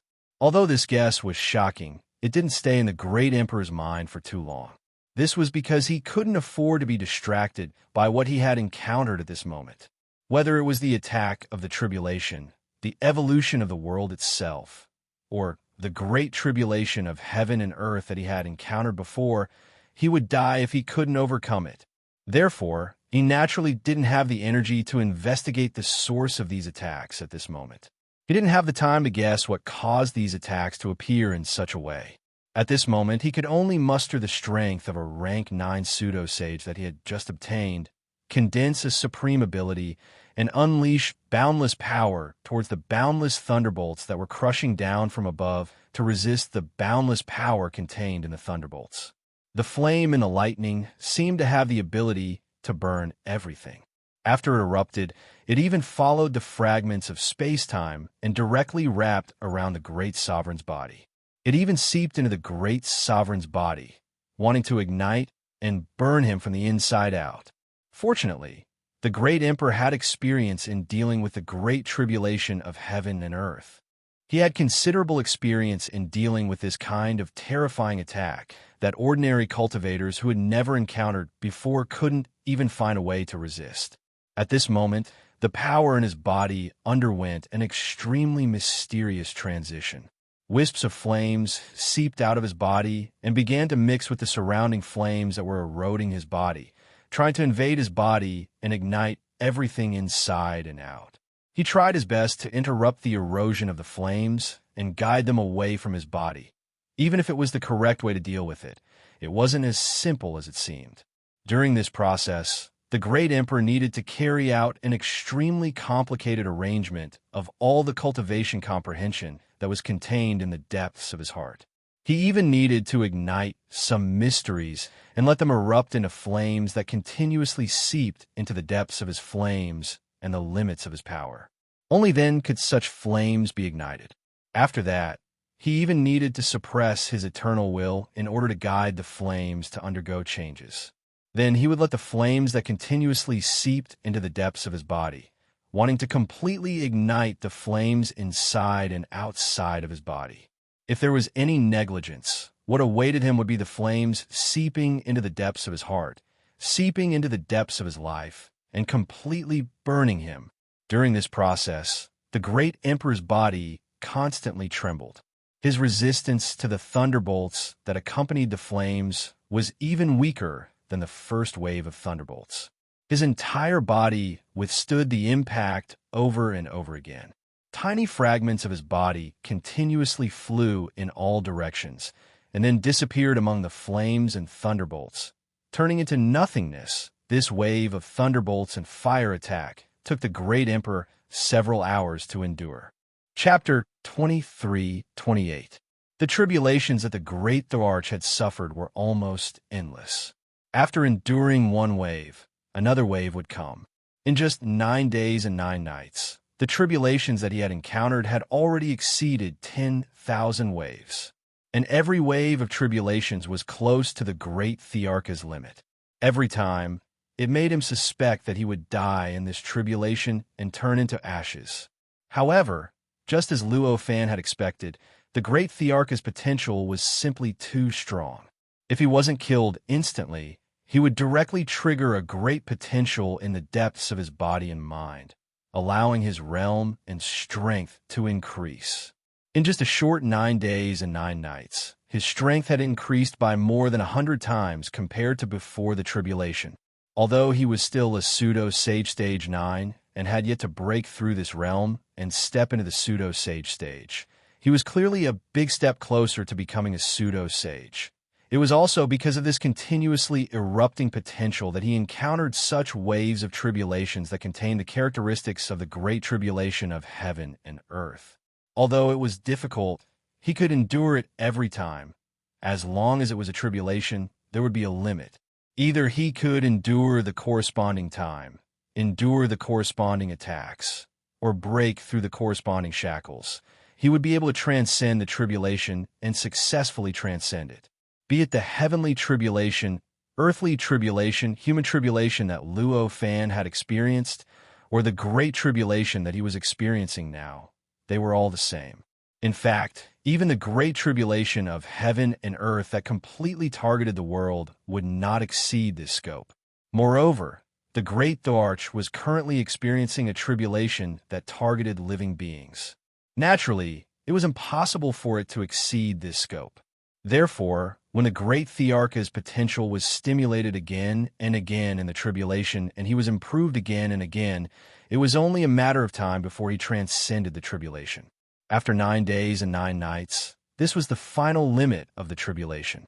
When the last wave of endless lightning fell from the sky like raindrops and landed on the great emperor, it caused his body to tremble violently and the power in his body to dissipate crazily. It even caused his entire body to turn into light, as if he was going to turn illusory and disappear without a trace. However, in the end, it stimulated his potential even further. Not only did he recover, but he also pushed his cultivation realm forward. When he reached half a step into False Saint, the tribulation clouds in the sky started to gradually dissipate. As the tribulation cloud dissipated, the strange barrier that had originally confined the space within a radius of 10,000 kilometers and completely separated it from the outside world disappeared without a trace. As the surroundings returned to normal, in the eyes of ordinary living beings and cultivators, the great monarch reappeared in the world. At the same time, all sorts of mysterious fluctuations appeared in the void. Like rivers flowing into the sea, they frantically gathered towards the great Thearch's body. As these fluctuations gathered, countless immortal chants faintly came from the great Thearch's body, as if there were countless supreme powerhouses chanting and praying for him in his body. As these changes occurred, the great Thearch's life essence began to transition. In the blink of an eye, he had already crossed the last half-step. From the half-step False Saint that he had achieved after the last wave of tribulation, he had directly stepped into the true False Saint level. At the same time, endless rays of light suddenly appeared in the sky. This multicolored light was so sacred, so transcendent. It felt as if even the ugliest thing had become sacred under this multicolored light. Even the most ordinary scenery seemed to be endowed with endless truths and profoundness. Along with this light, there were countless immortal chants drifting in the void, drilling into the ears of all living beings and into their hearts, causing all living beings to feel that something important had happened in this world and was closely related to them. Along with the immortal chants, heavenly flowers floated down from the void, landing on the ground, on the plants, and on the heads of living beings. No matter what it was, whether it was a living thing or an inanimate object, whether it had intelligence or instinct, All existences seemed to have absorbed some kind of indescribable nutrients the moment they came into contact with the heavenly flowers. They began to produce some kind of inexplicable sublimation and obtain some kind of indescribable evolution. For a moment, the entire world fell into silence. Even those living beings with the mark of destruction were suppressed at this moment. They finally obtained the spirituality that belonged to living beings that had never appeared in their previous lives. In this atmosphere, it was as if the atmosphere of the entire world had suddenly changed. It was as if the original human world had become the Taoist field of a supreme being. All living beings lost their sense of time during this process. After an unknown amount of time, when everything gradually calmed down, an uncontrollable instinct made all living beings in the world, apart from Luo Fan, kneel in a certain direction. They worshipped with great sincerity and cried out, "Congratulations to the Emperor for becoming a saint! Congratulations to the Emperor for becoming a saint!" The cries rang out from all over the world. Through some indescribable and mysterious path, they reached the place where the Emperor was located, almost at the end of the world. The laws, time, space, and even the great Tao in the area were stirred. Amidst the devout cries that sounded like the declaration of the world, the Emperor seemed to become more and more sacred. He really did look like a supreme saint sitting on a supreme throne. In that instant, the great Emperor felt as though he was connected to the entire heaven and earth. The great Tao that was originally untraceable and the will of the world that he originally did not know about completely appeared in his senses at this moment. A feeling of omniscience, and omnipotence arose spontaneously. "So this is the saint," he murmured. He did not seem to make any movements, but the area that was originally extremely distorted and chaotic because it was near the end of the world was suddenly completely flattened. All the distortions disappeared in an instant, and everything returned to how it had been in the central continent. Whether it was the distortions of time and space, the laws, or the great Tao, they all completely disappeared with his thoughts. Moreover, after the distortions in this area subsided, the awkwardness and disharmony that should have appeared between this place and the other areas did not appear at all.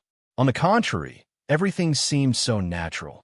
It was as if this place was born to be different from the other areas, as if it was completely unaffected by the distortions caused by the mist at the end of the world. Endless information surged into his heart at this moment. Everything that had happened since the world was born, and even most of the events that would happen from now to the distant future appeared in his heart in an instant. It was as if he had personally experienced everything in an instant, and he instantly understood everything. So, the great calamity of the world will descend in 490 million years. I didn't expect the tribulation to be so terrifying, and I would have to pay such a huge price to get through it. He murmured, and his eyes shone with infinite wisdom. It was as if there was an infinite amount of information flowing wildly through his eyes. A kind of pity and sorrow that had never appeared in his eyes before gradually emerged in his eyes with a slight thought. He lifted his foot and took a light step forward. His figure instantly traversed a distance of billions of light years. From the end of the world, he directly arrived at the central mainland and appeared in his original palace. This palace was high up in the void, as if it stood side by side with the sun and moon. In the many years that he had left, the palace had been hidden there. There was no aura or movement at all, and it maintained a deathly stillness. It was precisely because the palace was so deathly still and did not emit light like when the great monarch existed in the past, that all living beings truly believed that the great monarch had already disappeared. At this moment, the moment the great monarch returned to the palace, it began to release an unimaginable brilliance.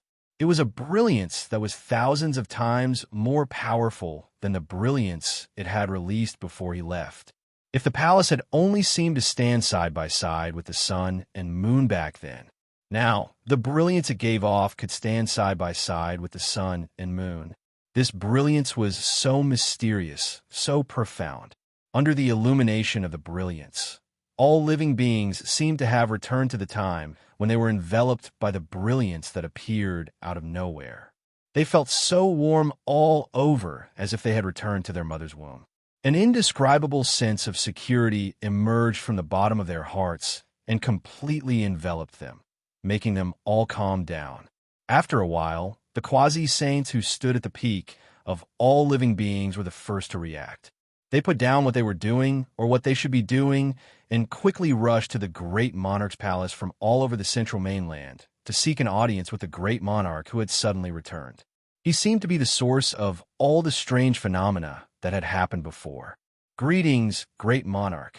After a series of greetings, the dozens of quasi-saints stood in the palace and stood below the great monarch's throne.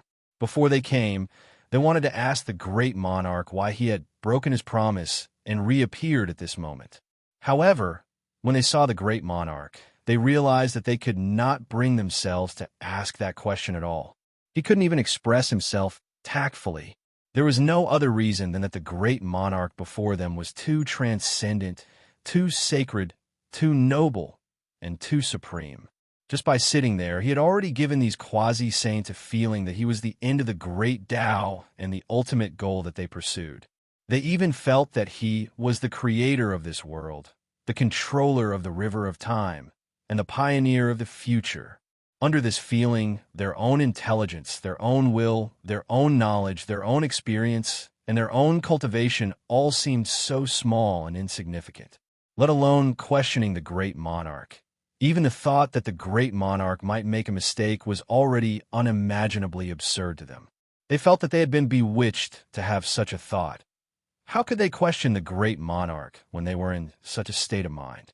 Naturally, they could only quietly stand under the great monarch's throne and obediently listen to the great monarch's admonition.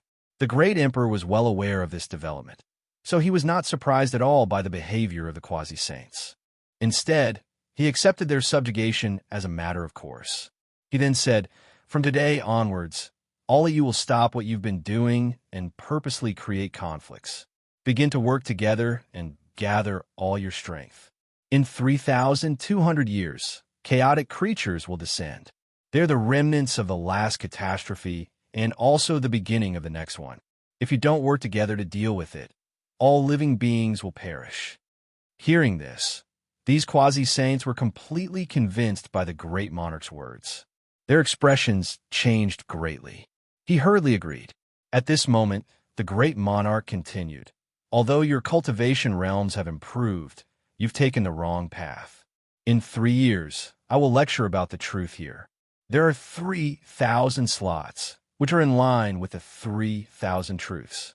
You must choose the candidates carefully. Go." As he spoke, he waved his hand, and the dozens of quasi-saints were enveloped by a terrifying power that they couldn't defend against. In a flash, they were brought out of the palace and out of the palace. At this moment, the dozens of quasi-saints finally realized what the great monarch had said. They were all excited and inexplicably excited. They exchanged glances and saw endless anticipation and doubt in each other's eyes. They were looking forward to the truth that the great monarch, who was countless times more powerful than before, would lecture 3 years later. They were doubtful because the great monarch said that they had taken the wrong path. Amidst the anticipation and doubt, they returned to their respective camps and began to follow the great monarch's orders to stop all conflicts with other camps. The original conflicts between different camps were resolved in a swift and decisive way. It was like taking drastic measures to directly cut off the source of chaos between different camps. Naturally, the process would not be too smooth. After all, after such a long period of fighting, individuals who originally had no conflict had formed conflicts because of the various losses and injuries suffered in the war. Those who originally had no enmity with each other had accumulated irreconcilable enmity due to various reasons. Obviously, all of this could no longer be erased by an order from a higher-up. However, regardless of the world, power and strength represented almost everything. These quasi-saints had the strength to suppress all the cultivators and subordinates in their respective camps. They even had the intelligence to suppress them. How could their subordinates resist them? Chapter 23-29. He seems to have completely forgotten about me. At this moment, such a thought flashed through Luo Fan's mind as he observed everything in the palace that was in between reality and illusion. The he was referring to was naturally the Great Darch. From the very beginning, he had seen everything that the Great Darch had experienced. In fact, compared to the Great Darch, who could only obediently endure the endless tribulations that descended from the sky, he had even sensed more things and experienced more profound secrets. In that tribulation, the Great Darch only felt that the world was testing him. On the other hand, he could clearly feel that there was some kind of conflict in this world. It was a conflict of whether to completely erase the Great Darch or treat him as his greatest reliance and the greatest carrier of his power. It was precisely because of this conflict that the tribulations had appeared in such a situation. This was also the reason why the Great Darch was able to pass this tribulation so easily in just 9 days and 9 nights. Not only did he pass it safely, but his cultivation realm had also improved greatly, and he had directly stepped into the false saint stage. Otherwise, with how the world could easily mince the original Luo Fan into countless pieces and the power of a certain abstract attribute of cultivation technique, how could there be a need for that kind of tribulations to erase the Great Darch? Just a slight change would be enough to completely erase the Great Darch, and there wouldn't even be any phenomenon. What exactly is it conflicted about? Sensing the conflict of the world, Luo Fan had an inexplicable doubt in his heart. One must know that the will of the world was an existence that was on the same level as a true sage. Although such an existence's way of existence was fundamentally different from that of ordinary living beings, it would not attack some living beings in the way that living beings treated other living beings. Instead, it would only treat the living beings it wanted in a way that was more similar to how the world treated living beings. However, it still had such a huge foundation of power and terrifying power. It only needed to use extremely simple methods to erase everything that went against it. Under such circumstances, what else did it need to be conflicted about? Could it be? With a thought, Luo Fan suddenly had an inexplicable guess. Thinking of this speculation, his expression could not help but become serious. If this guess was wrong, then it was fine. But if this guess was correct, then the situation couldn't get any worse. With a thought, he observed the great emperor, who had completely forgotten about him, even more carefully. At this moment, the great emperor was sitting on his throne. His aura spread out and swept across the entire heaven and earth. He could sense the rules of the entire heaven and earth, time, space, and even the great Tao. At every moment, he was deepening his connection with this world. He was absorbing the nutrients he needed to grow from the depths of this world, and he was gaining all kinds of comprehension he needed to improve his cultivation. As he moved like this, his cultivation level was climbing at every moment. As for his strength, it was growing at every moment, constantly advancing towards the depths of the false sage realm. As he improved, his palace seemed to become more and more profound. The high and mighty aura that it gave off, overlooking and suppressing everything, became more and more powerful and shocking. In fact, it was precisely because of the changes in the hall that the demi-saints were able to suppress their subordinates and separate the living beings who were originally in a frenzy of killing, forcefully suppressing the conflicts and enmity between them. After all, the palace was constantly giving off this aura that had never existed before, which meant that the world had undergone a drastic change. Under such circumstances, the behavior of the quasi-sanctums that they could not understand was very likely to be caused by this change. Once they violated it, they might suffer unimaginable misfortune. With this thought, it was naturally easier for them to follow the orders of the quasi-saints and suppress the killing intent that they thought they could never suppress. 3 years passed in a flash. Very soon, the dozens of quasi-saints arrived outside the emperor's palace with their subordinates, a total of 3,000 cultivators. They were waiting for the emperor, who had become a false sage, to open the palace and welcome them in to listen to the truth. It was clearly not easy to select these 3,000 cultivators in just 3 years. everything would definitely not go smoothly. There would definitely be many twists and turns, many battles, and many schemes. However, these were clearly insignificant in the eyes of the true higher-ups. At the very least, whether it was the Emperor or Luo Fan, none of them would care about what happened. In their eyes, there was only the original order and the 3,000 cultivators who appeared here in the end, along with the dozens of sage-to-be. As the 3,000 people gathered, the door of the palace opened. A vast space filled with immortal mist appeared in front of everyone. Compared to before, this palace was much more ethereal and transcendent. Just looking at it made one feel relaxed and happy, and one's cultivation faintly felt as if it had undergone some sort of subtle improvement. However, compared to their surroundings, all the cultivators immediately focused their attention on the throne in the center, where a supreme being was sitting quietly. What kind of being was that?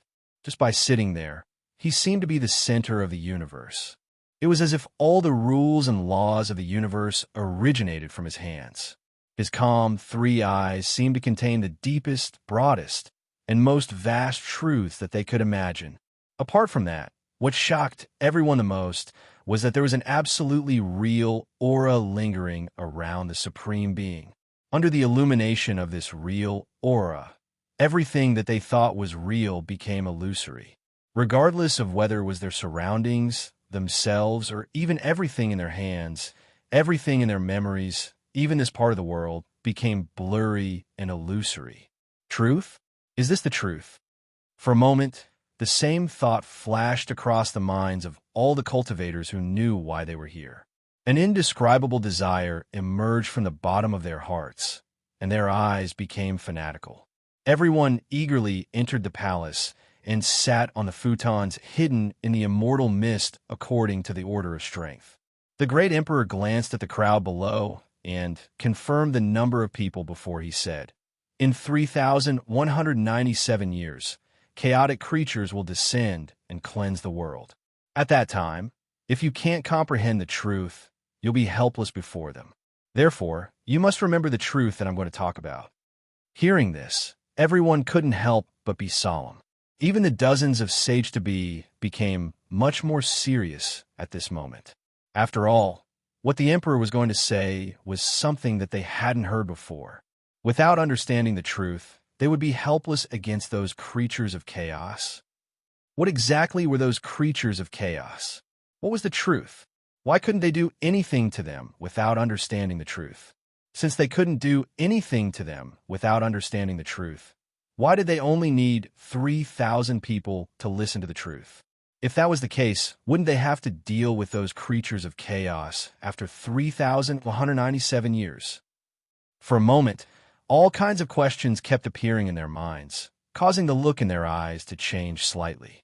For the emperor who had completely stepped into the false sage stage, he clearly grasped the thoughts of all the living beings in this palace. Naturally, he knew the countless doubts in the hearts of these living beings at this moment. However, he didn't care about this at all. He just started to preach his so-called truth. Words that were extremely mysterious, wonderful, complicated, and magical, and contained endless truths and mysteries were constantly spat out of his mouth. They appeared in the void and evolved into all kinds of indescribable things, causing many living beings to instantly put aside all the doubts and suspicions they had previously and wholeheartedly integrate into the various words, patterns, and runes that the emperor was spitting out at this moment. The truth that the emperor was preaching was an extremely peculiar cultivation path that had almost nothing to do with the one that Luo Fan had passed on. In this cultivation path, there were also the abstract attributes that were transformed from Luo Fan's fragments. At this moment, as he preached, Luo Fan, who was watching from the side, kept extracting the abstract attributes and fusing them with his body, quickly repairing the fragments that had been lost due to his body being scattered compared to the fragments that he had spent a lot of effort to gather. The cultivation paths and cultivation methods that the great emperor spat out contained even more fragments, and they were even larger in number. In just a few days, he had completed the number of fragments that would have taken millions of years to collect. He had restored half of the fragments that were originally less than 1/3. With the return of this fragment, he felt that his cultivation realm had crossed a certain limit and directly stepped into the despair realm. This had already far surpassed the pseudo-saint realm. If he was compared to the emperor, he had already surpassed it by 2 levels. After all, if the emperor wanted to become a desperation realm, he still needed to transcend the restrictions of this world. Only after he was no longer bound by the shackles of this world would he be qualified to pursue breaking through the false sage stage and become a desperation realm. In other words, it was obviously 2 levels. The moment his cultivation realm increased, his aura became more and more ethereal. The hall that was originally untraceable became more and more illusory, obscure, and untraceable. If the great emperor from before had the chance to discover his location, or even break through some invisible restrictions to find him directly, then the great emperor from before had the chance to do so. But now, unless Luo Fan wanted to see him, he wouldn't be able to do so, even if he risked his life. It seems that the possibility of my previous guess is higher. Feeling his changes, Luo Fan didn't feel too happy. Instead, he became more and more solemn. At this moment, in the great emperor's hall, the 3,000 cultivators had also obtained great benefits from the content of his speech. Although these cultivators already possessed considerable strength, and some had even vaguely formed their own unique Tao of cultivation. However, their initial growth was built by their own fumbling around.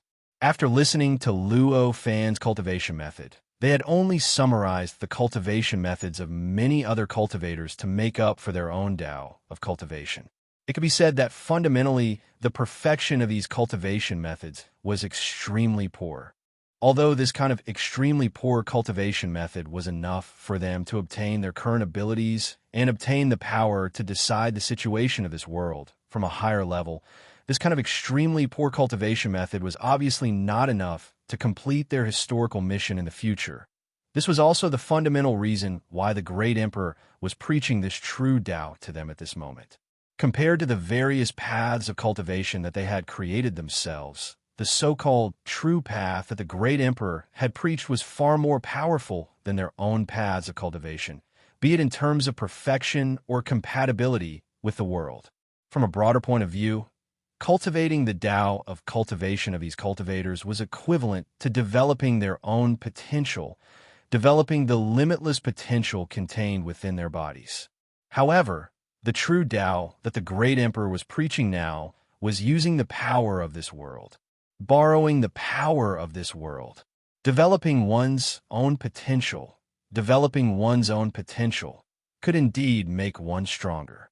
However, in terms of exertion, in terms of scale of power, it ultimately couldn't compare to using the power of heaven and earth. The power of heaven and earth. After all, compared to living beings, heaven and earth itself was much more vast and powerful.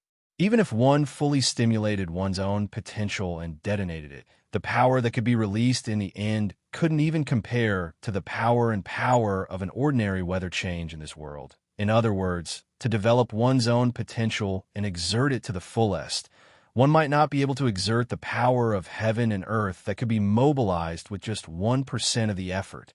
In addition, after borrowing the power of heaven and earth, the degree of integration with heaven and earth would be greatly improved. Chapter 23:30. As the great emperor began to speak, the aura of the cultivators in the hall surged, and their eyes revealed various expressions of enlightenment. Their cultivation foundation was also unknowingly changing, gradually becoming one with the world. The world's yuan qi was like rivers flowing into the sea, constantly pouring into their bodies. At this moment, the hall where the monarch was seemed to have turned into a boundless black hole that began to devour all the origin energy of the world. Looking up from the ground, it was as if a huge hole had suddenly appeared in the sky, and everything in the world began to flow out of the hole. This sudden change left all the living beings in this world who did not have the right to enter the hall dumbfounded. They were envious of what the experts who could enter the hall had gone through, but they were also sorrowful that they did not have the right. In fact, there were even some jealousy and other negative emotions in their hearts. The entire world fell into a strange atmosphere. It seemed like a storm was coming, but it also seemed like the darkest moment before dawn. At some point in time, living beings soared into the sky one after another, converging towards the supreme palace from all directions. However, that palace was extremely mysterious. Even if it wasn't like Luo Fan's palace, which could hide between reality and illusion and not be detected by any living being, it was still not a place that ordinary living beings could approach. No matter how hard those living beings tried, no matter how accurate their aim was, no matter how many billions of light years they flew, they could only get close to the hall to a point where they could barely see it. No matter how hard they tried, they could not get close to the hall, let alone enter it. Therefore, as time passed, more and more cultivators gathered in a certain area, a certain distance away from the palace. However, the palace was still the same as before, still crazily absorbing the world yuan qi of the world. It was still like a huge whirlpool. There were not many cultivators who chose to approach the hall. However, the number of cultivators in this world was simply too great. Even if only 1 in 10 million cultivators chose to approach the hall, the number of cultivators gathered around the hall had unknowingly reached an unimaginable scale. Such a large gathering of cultivators covered the sky above the hall. Several years later, when people looked up, they could no longer see the hall that seemed to have turned into a black hole and was devouring everything. At this moment, when he raised his head, he could only see a patch of dark clouds hanging strangely in the sky, constantly surging and changing. They couldn't even get close to this palace. Even if some living beings were filled with hatred and wanted to destroy this palace, it was impossible for them to do so.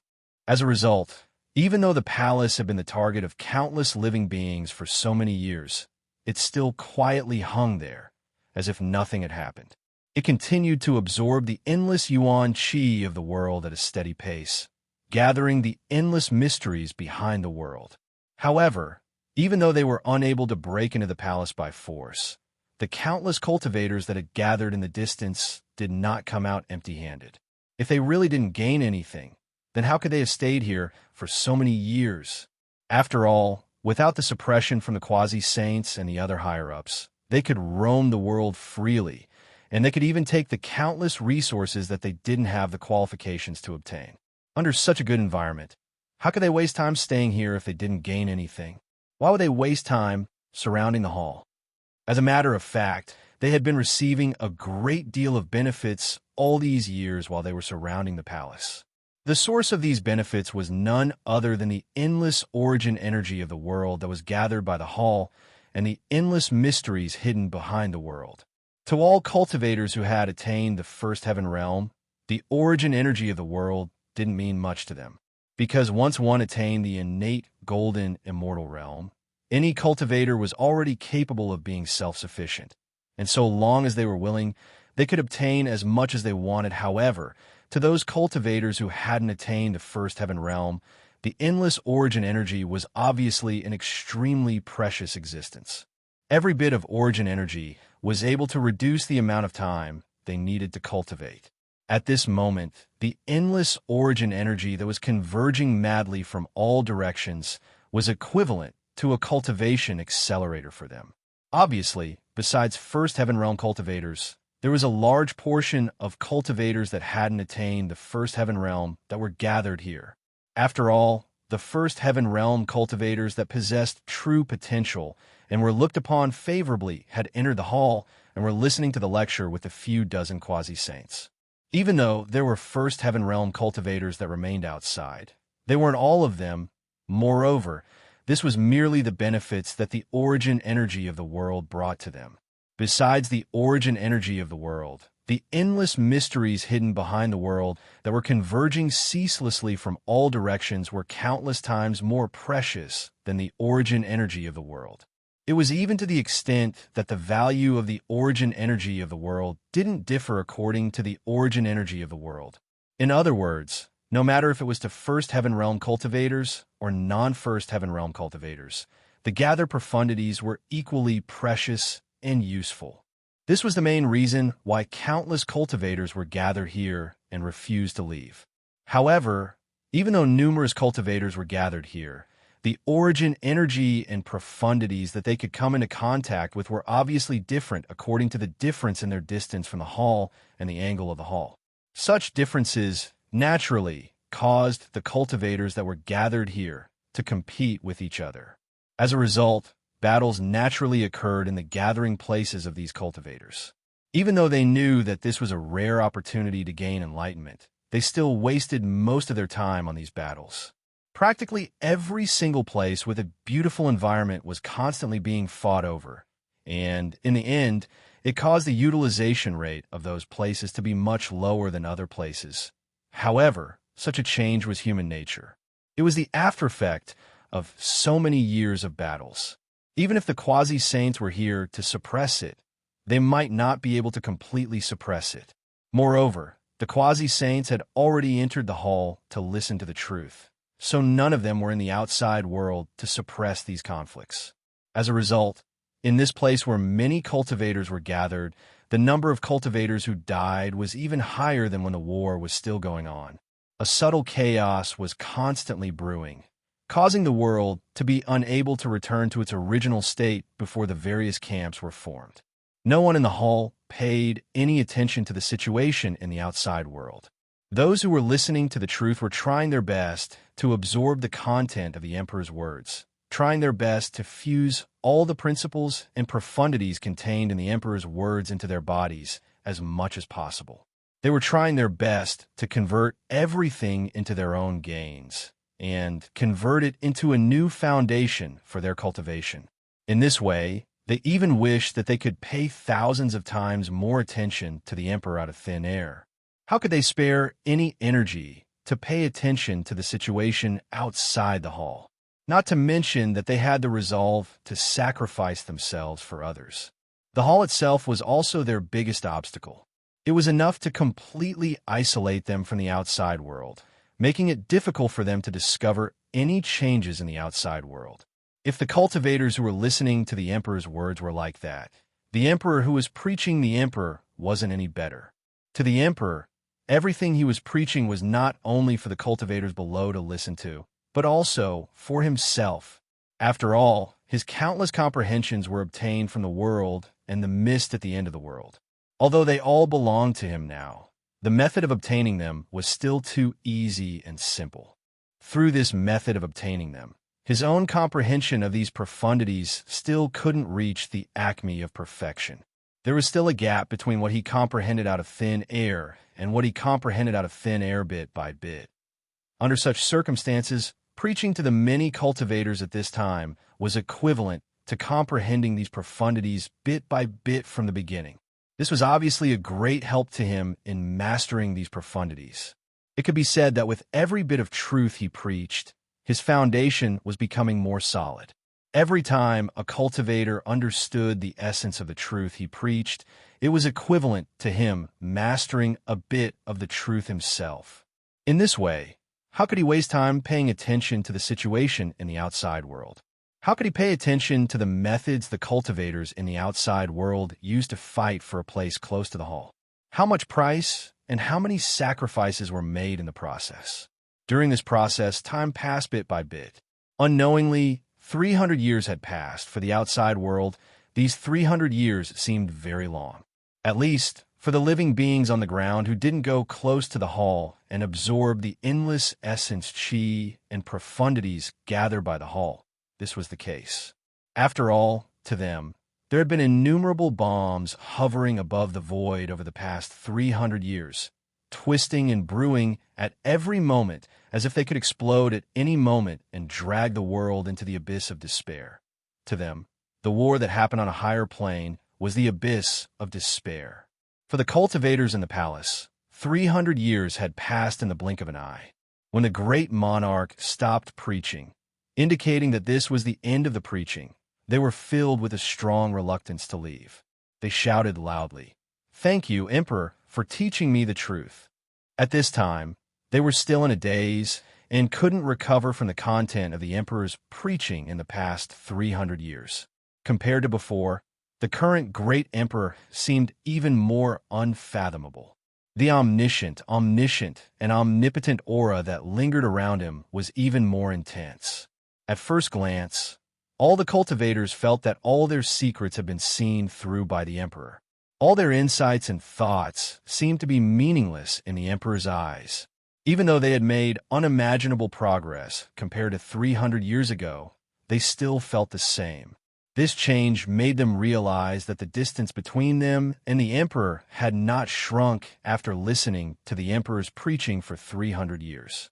On the contrary, it had become even wider. This made them feel even more shocked. After all, compared to 300 years ago, they had made so much progress that even they couldn't believe it. First of all, the number of sage-to-be had increased by several times compared to 300 years ago. The original number of sage-to-be had increased from dozens to nearly 200.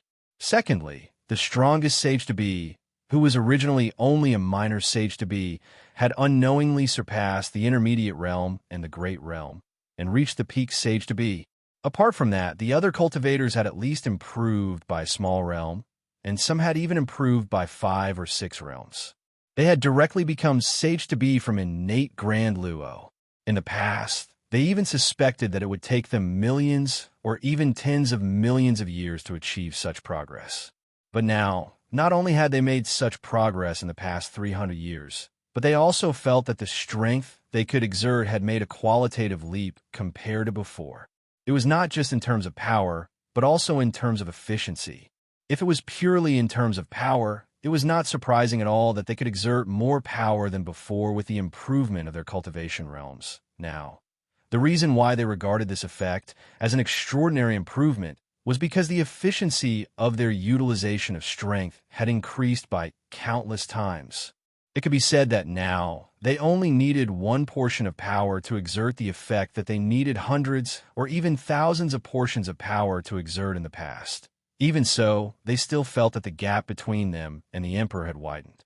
How could they not be shocked by this situation? How could they not be shocked by the emperor's power? The emperor did not care about the cultivator's reluctance to part with him at this moment. He just said indifferently, "The preaching is over. You may leave now." As he spoke, the door of the hall opened, revealing the scene that they had neglected for hundreds of years in the outside world. All the cultivators bowed to the emperor and thanked him again. Then, they turned around and left respectfully. Chapter 23:31. What do you have to say? The great monarch waited for everyone to leave before asking the peak quasi-sage cultivator. Hearing this, the peak quasi-sage cultivator looked worried and asked, "May I ask the great monarch if teacher of the source of the method has any instructions?" Hearing this, the great monarch's expression changed greatly. It was as if he had heard something that toppled his worldview. He was completely stunned. Seeing this, the pinnacle quasi-sage cultivator couldn't help but feel astonished. After all, the great monarch's performance had completely exceeded his expectations. Before the great calamity of the world, the source of the method had preached the path of cultivation to all living beings without any restrictions. It had imparted countless cultivation methods and awakened all living beings. It could even be said that without the source of the method, it was unknown whether the world could survive the last great calamity of the world. Under such circumstances, the great monarch had said that their previous cultivation path had strayed off course and publicly announced that he was cultivating the true path. This was almost certain that the great monarch had some kind of communication or even trade with the source of the method that they did not know about. Because of this, the great monarch had stayed and asked this question. However, looking at the great monarch's current appearance, things seemed to be different from what he had imagined. All sorts of thoughts flashed through his mind, but the peak quasi-sage cultivator's expression did not change at all. He only looked at the great monarch with just the right amount of doubt. At this moment, the great monarch's heart was in turmoil. Countless information, countless thoughts, countless doubts, and countless fears emerged from the bottom of his heart. His entire heart felt like it was tightly gripped by something extremely terrifying. It was as if every breath he took required all of his strength. In the end, he muttered, "Teacher of the source of the method. Teacher of the source of the method." As he said this, the peak quasi-sage cultivator felt an indescribably terrifying power crash into his body. With a loud rumble, his entire body instantly crumbled and turned into dust. A gust of wind blew him out of the hall. Fortunately, the terrifying power just now did not erase his soul, nor did it completely obliterate the power and divine ability he grasped.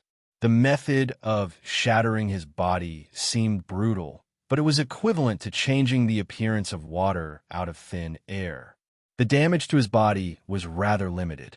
Therefore, after leaving the palace, the cultivator at the peak of the safe-to-be realm gathered his will and reappeared in the void, appearing in front of the cultivators who had just left.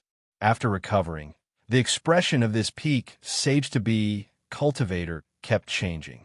It seemed that he wanted to get angry, but lacked the courage to do so. He wanted to fly into a rage, but lacked the courage to do so. After a while, he took a deep breath and suppressed his anger. He turned to the other cultivators who happened to be looking at him curiously and said, "Fellow Taoists, don't worry. The great emperor is not very angry. Otherwise, I would not have the chance to recover." He naturally knew that it was impossible for those cultivators to care about him. Those cultivators were obviously more concerned about whether the great emperor, who seemed to be angry and threw him out of the palace just now, was still angry and whether he would attack them.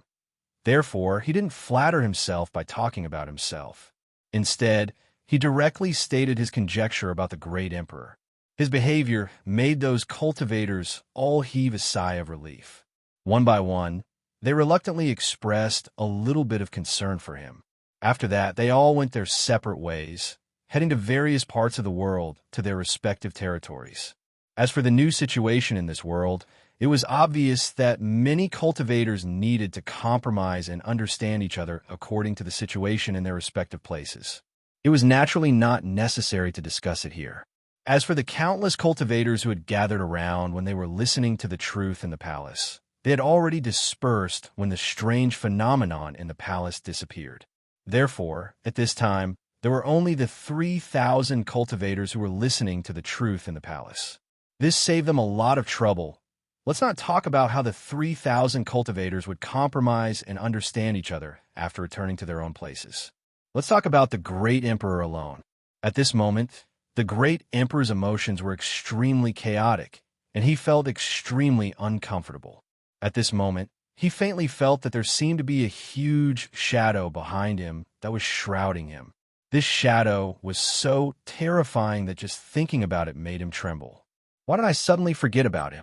What kind of power made me completely unable to remember Teacher's existence? At the end of the day, all the questions he had turned into this question. Now that he was already a false sage of this world, if he was willing, nothing in this world could be hidden from him. All the secrets that existed in this world would be completely open to him. At this moment, his heart moved slightly.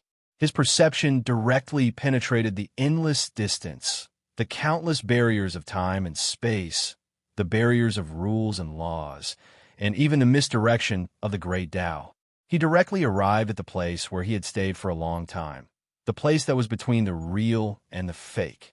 What he saw, there was only a blurry, indistinct palace. As for the aura of the palace, the sense of familiarity that it gave him, as well as the aura that he sensed when he first came to this place that was between real and fake, did not exist at all.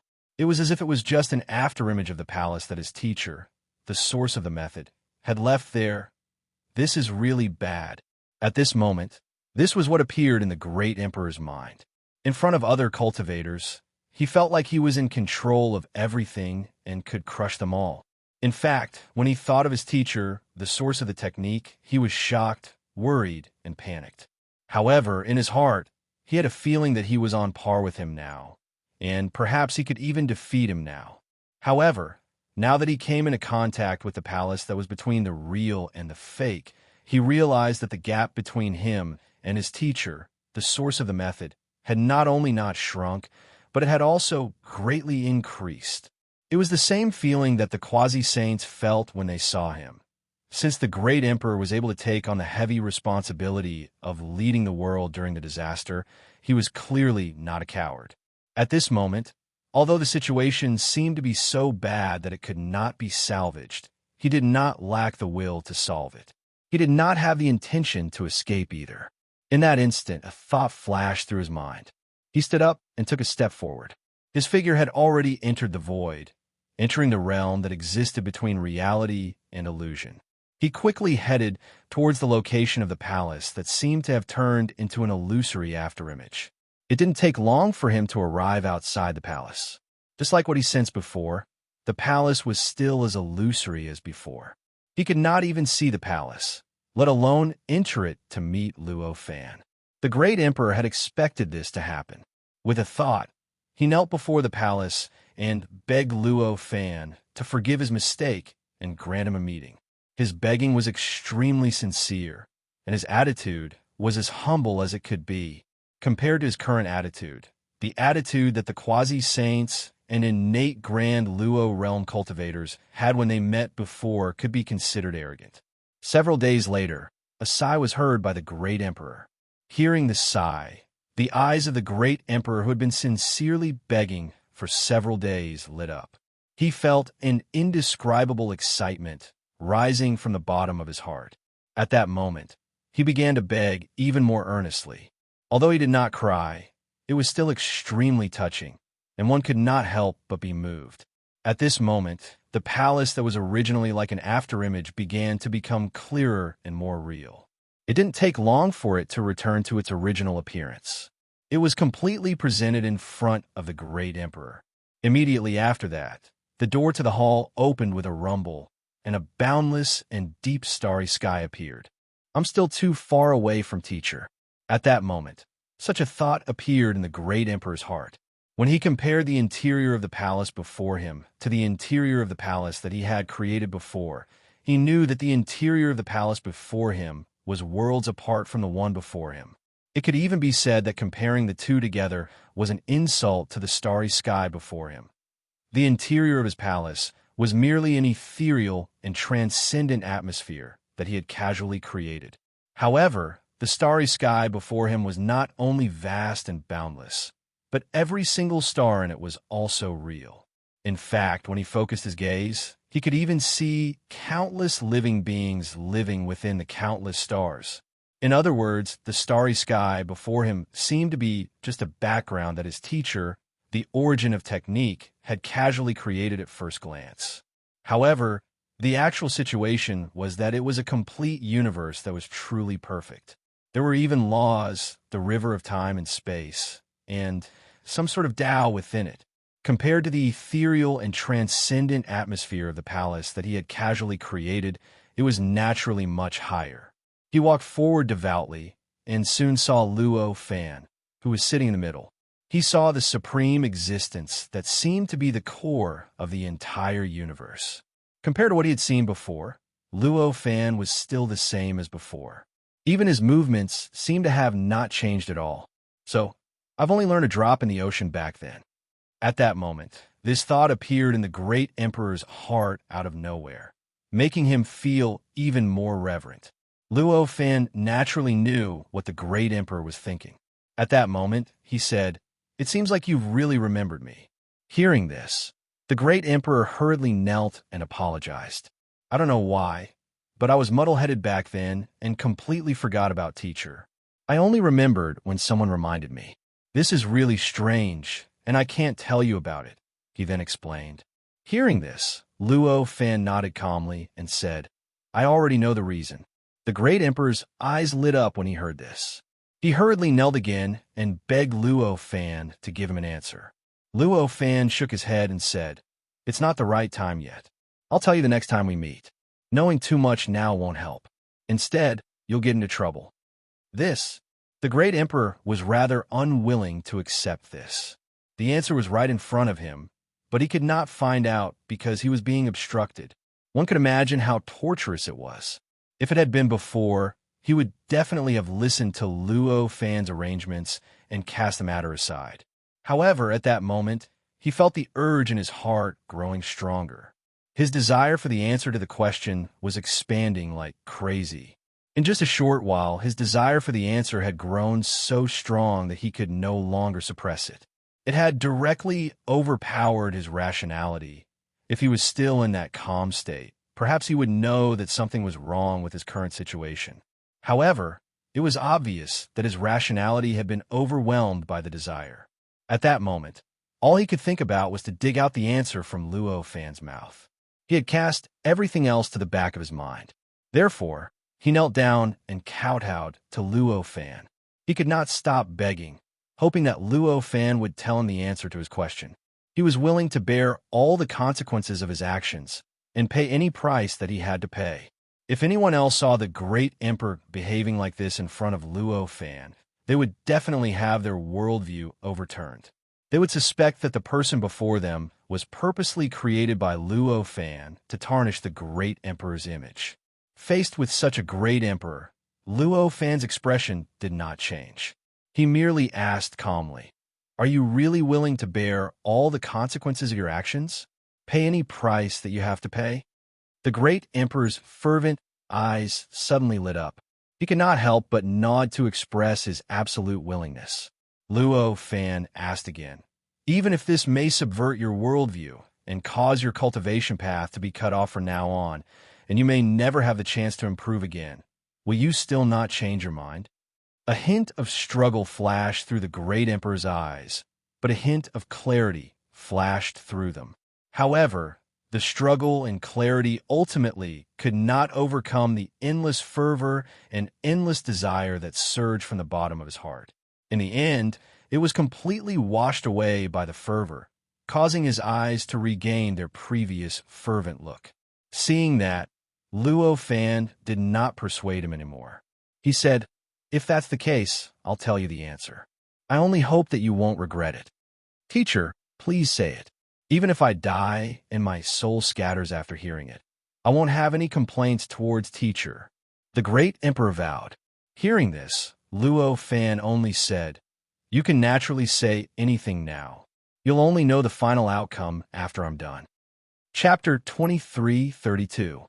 The reason why you would forget about me and suddenly have such a huge improvement is because of you.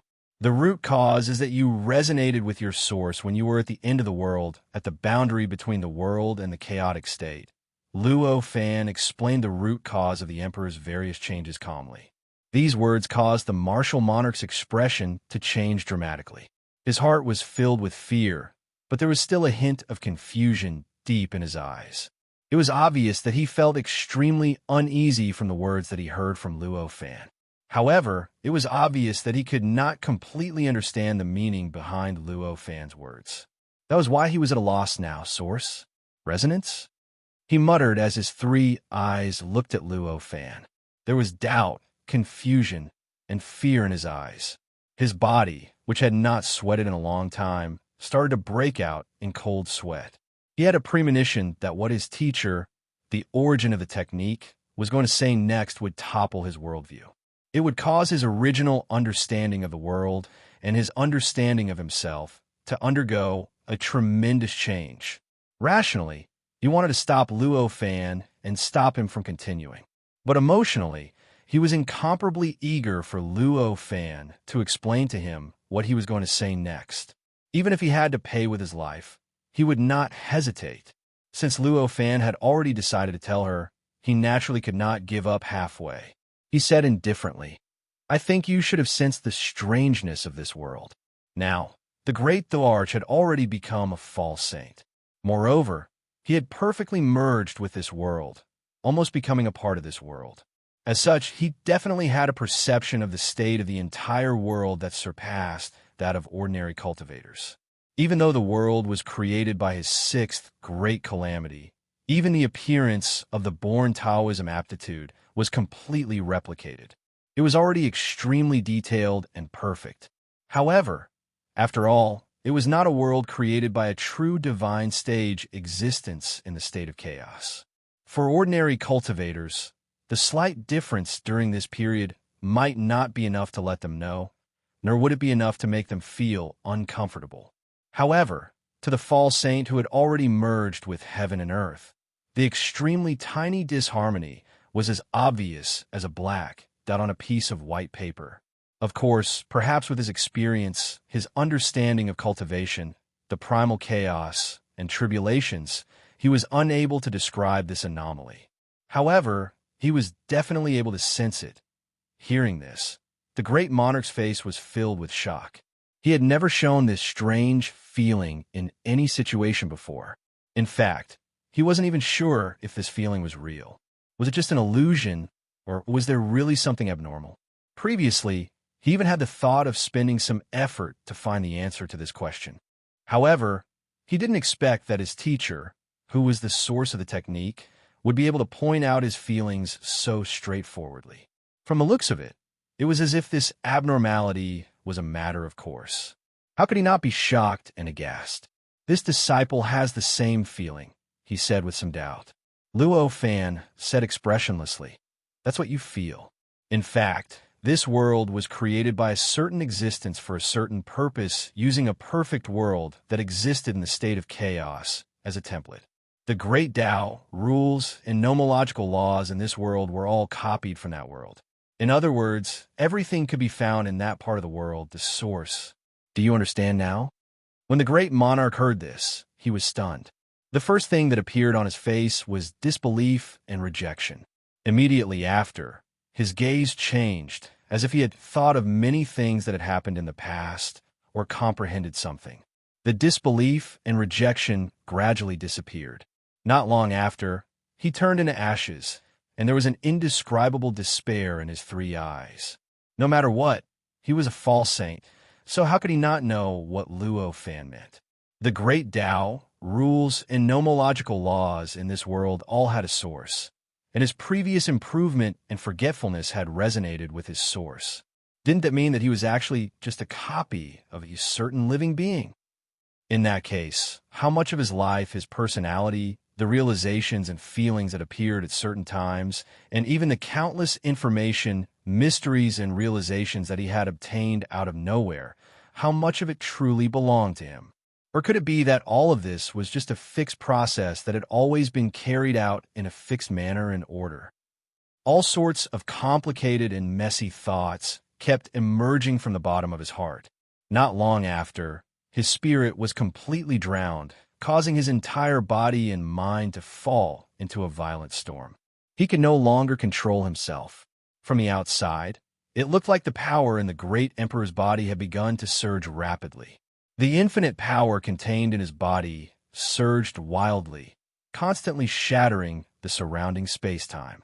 It even vaguely affected the endless stars within a certain range, causing countless stars to be completely wiped out in an instant, forming a true vacuum that was getting wider and wider.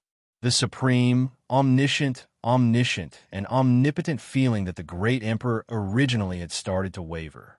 It became faintly discernible, sometimes much stronger than before, and sometimes completely disappearing. It looked as if his false saint realm had started to waver and was gradually becoming unstable. All of this is fake. Suddenly, he let out a loud roar. As he roared, his body suddenly exploded. All of his power broke through the limits of his body and started to rush in all directions, causing the surrounding space-time to collapse continuously.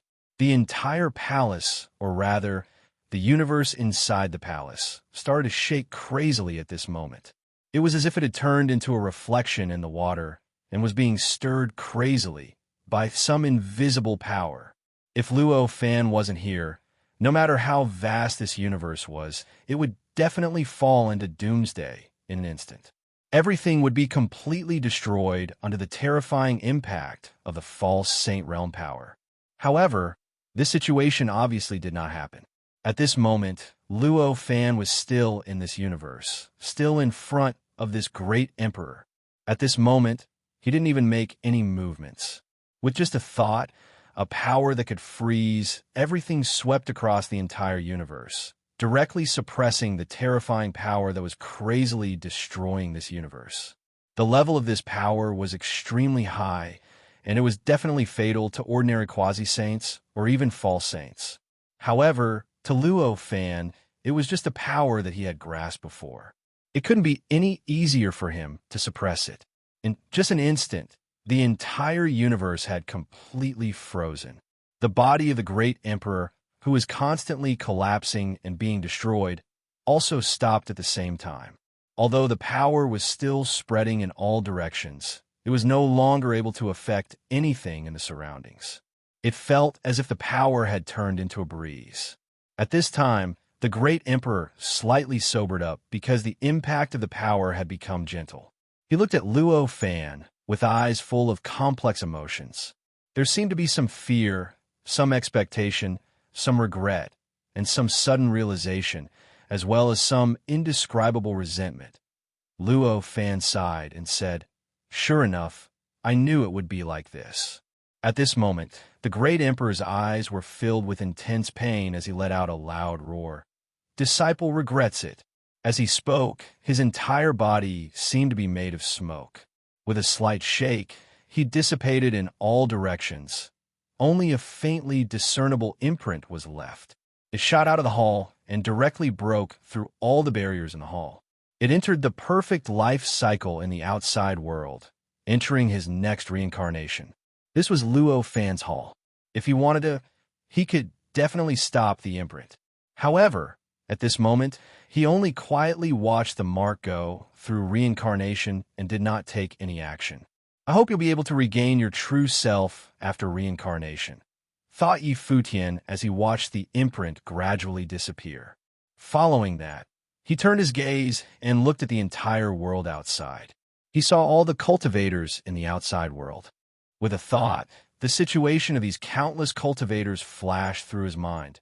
In the eyes of ordinary cultivators, this kind of action of seeing hundreds of millions of cultivators in the entire world was naturally inconceivable. But for Luo Fan, this was an almost instinctive ability, and it was not even worth him spending the slightest bit of attention on it. After a while, he retracted his gaze and sighed. "I wonder if there are any resonators among the other true sages. If there are, when will they appear?" From his words, it was obvious what had happened to the great emperor. In reality, the great emperor's identity was none other than the resonator of the true sages that existed in the perfect world's template. Luo Fan's sixth calamity was able to replicate billions of perfect worlds from the endless state of chaos. It was needless to say how powerful it was, since it had also replicated the innate Taoism bodies in the world, making the innate Taoism bodies in the perfect worlds that used those worlds as templates to be exactly the same as the world that used those worlds as templates. Then it was self-evident how deep the replicas were. With this kind of power and this kind of replication, would it let go of the true sages that existed in the perfect world?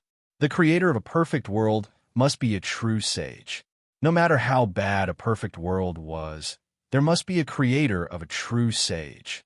What's more, after countless years of development in a perfect world, there would definitely be cultivators who would receive endless blessings from the world and eventually become true sages.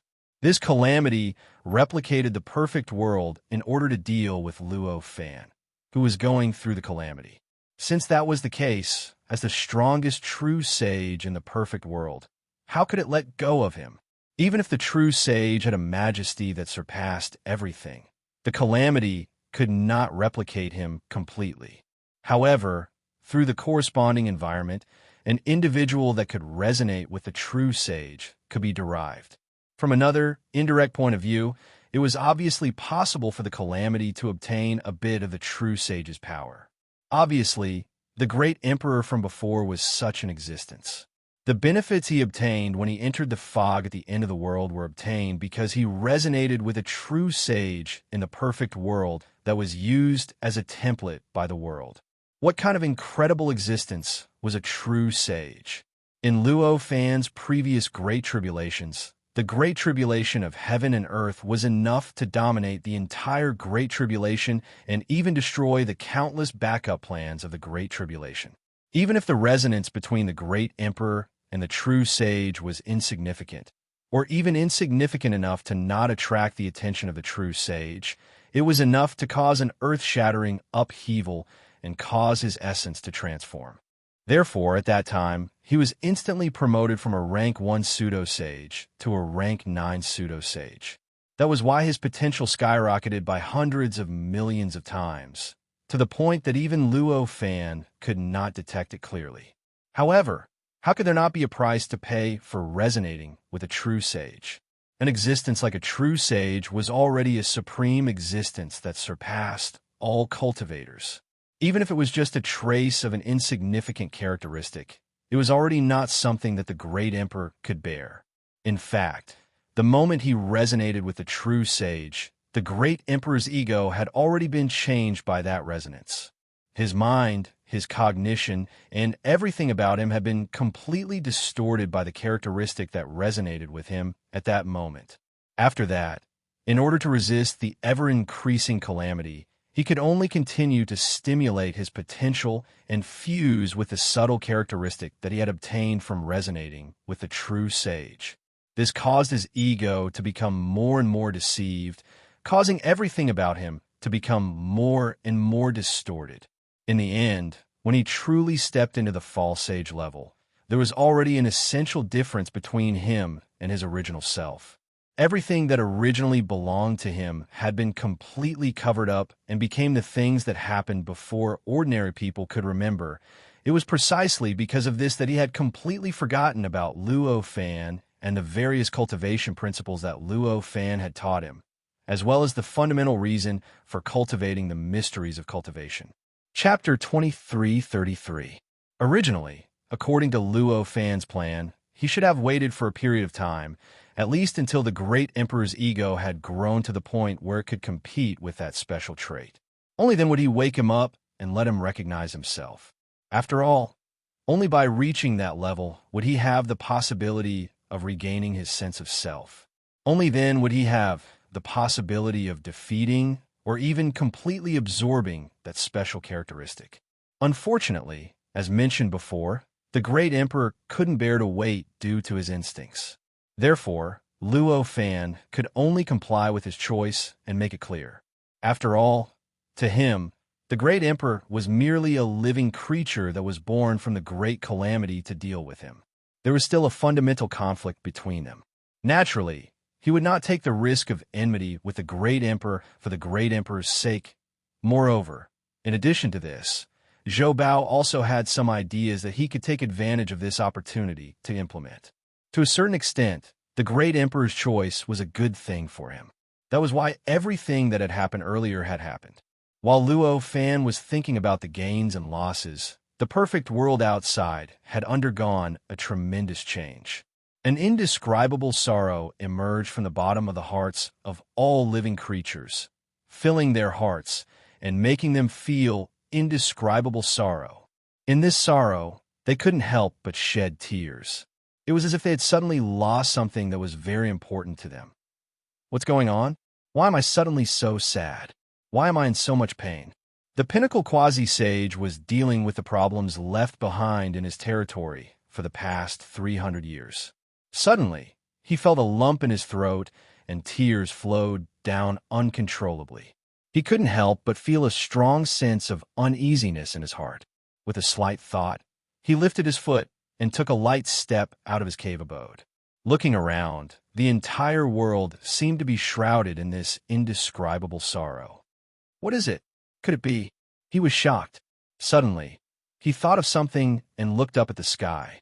His gaze pierced through the endless distance and directly saw the palace hanging in the void, which was originally emitting endless light and seemed to exist together with the sun and the moon. The moment he saw the hall clearly, his expression changed drastically. "Great Emperor!" he cried out in surprise.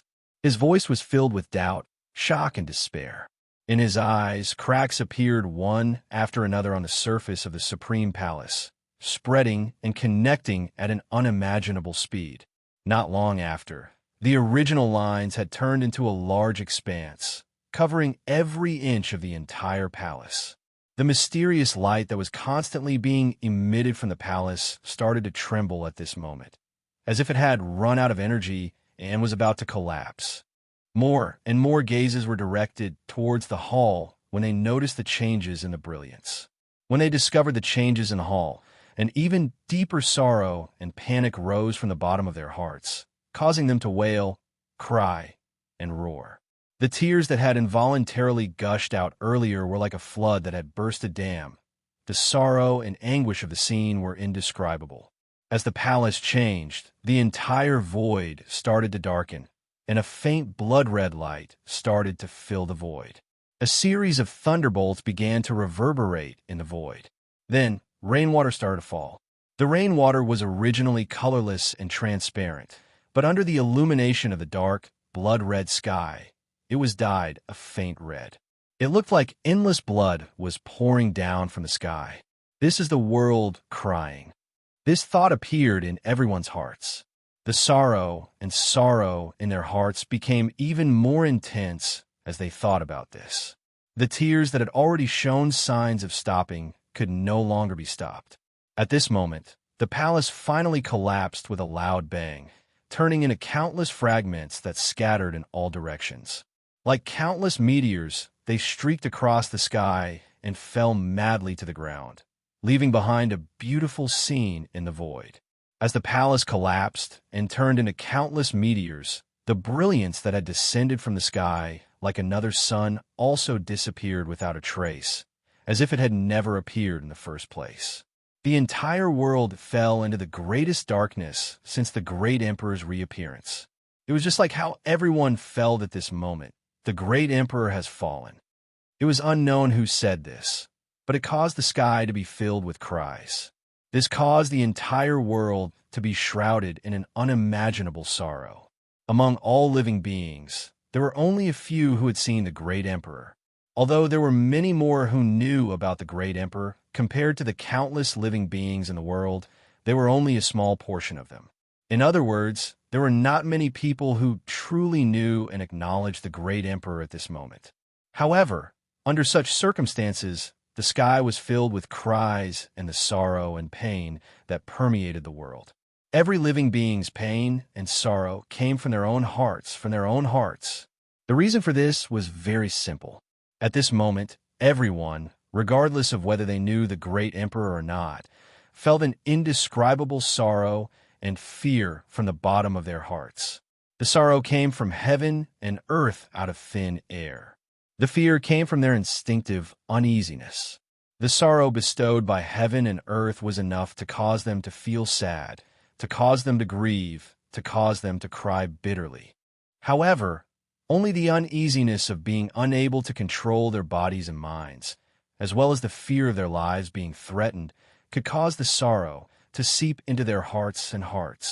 The sorrow lasted for 9 days and 9 nights before it subsided. During these 9 days and 9 nights, the entire world seemed to have become a world of rain and blood. The entire world, no matter what it was, no matter what kind of scenery it was, seemed to be expressing a kind of sorrow and pain. As for the living beings, the sorrow and pain had long turned into their cries, which were vividly displayed. After 9 days and 9 nights, the rain gradually stopped, and the sky became clear again. The roars of thunder that filled the sky also slowly disappeared. The sorrow that appeared out of thin air in everyone's hearts also gradually faded at this moment, allowing them to regain a bit of spiritual freedom and emotional freedom. Nevertheless, even so, the entire world seemed to be suffering from a serious illness. It was filled with a dispirited atmosphere at all times, making it difficult for all living beings to gather their wills, gather their fighting spirit, continue to cultivate, and continue to pursue power. Looking at the empty sky, the peak quasi-saint gathered his spirit and said, "Since the great emperor has fallen, we're the only ones who can shoulder the responsibility of protecting the world." As he spoke, he gathered his strength and transmitted his voice to the 3,000 cultivators who were listening to the great emperor's sermon with him. Before listening to the sermon, the status of the quasi-saints might be different from the other cultivators who were chosen to listen to the sermon with them. However, after listening to the sermon for 300 years, their statuses had obviously been pulled closer. Although there was still a difference in their statuses, they were at least on the same level. As soon as his voice passed through, he heard several voices entering his ears. These voices were also transmitted by the other quasi-saints, and the content was similar to what he had transmitted. They were also calling the cultivators who were listening to the great emperor's sermon to gather together and discuss this earth-shattering upheaval. Evidently, those cultivators also had the same sense of mission as the peak quasi-saint and decided to shoulder the responsibility of protecting the world. Hearing these voice transmissions, the peak quasi-saint could not help but reveal a faint smile despite his heavy heart. At the very least, he was not fighting alone. At the very least, he still had like-minded companions who worked hard to protect the world with him. When the sky was about to collapse and the giant pillar above his head was about to collapse, this situation was a great comfort to him. Next, the 3,000 cultivators gathered and immediately formed a huge alliance. The news that the chaotic creatures would descend to clean up the world after 3,000 years was also publicized.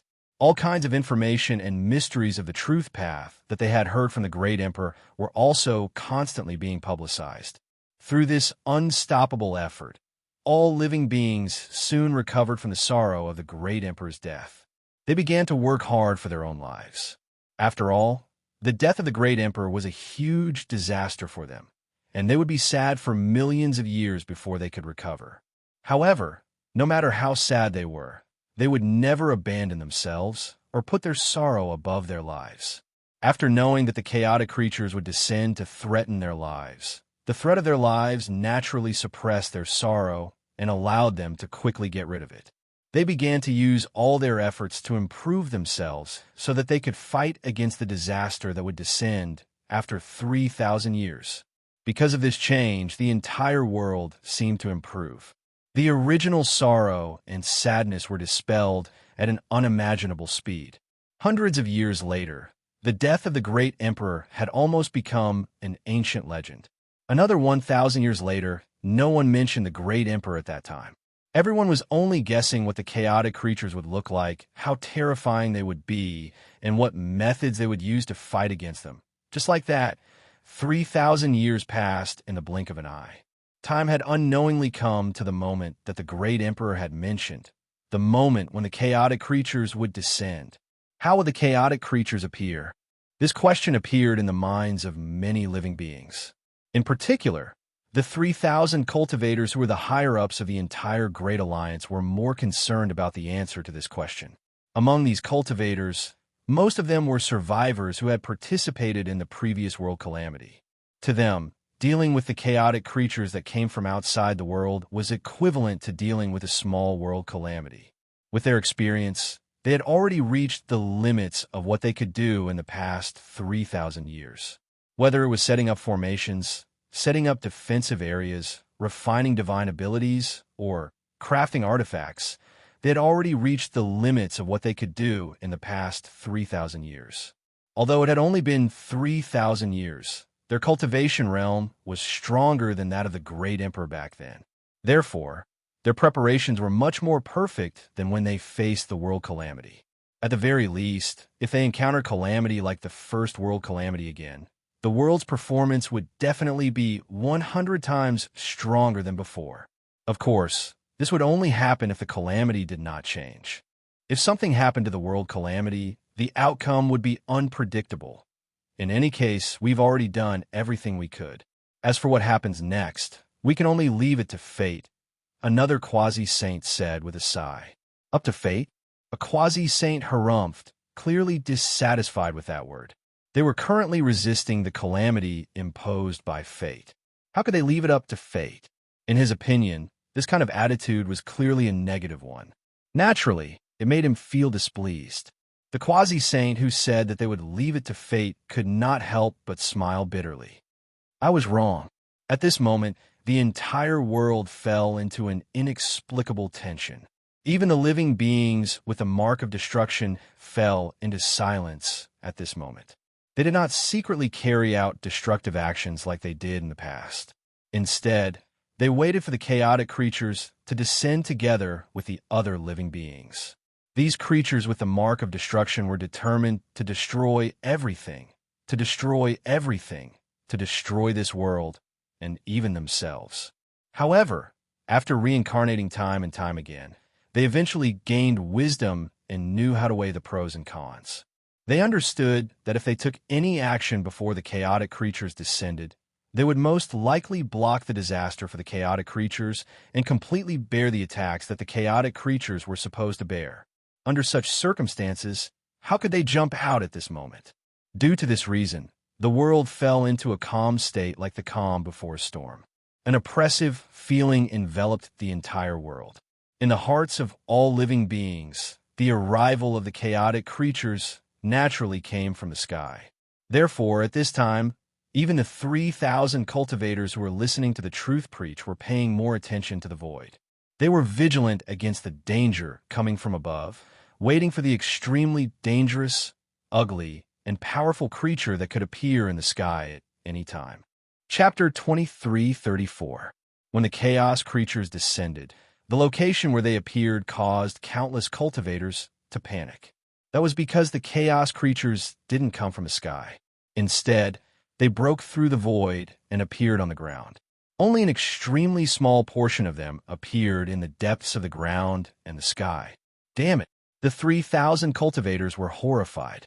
As their power surged, they quickly adjusted the direction they had prepared to deal with the chaos creatures that appeared out of nowhere from the sky.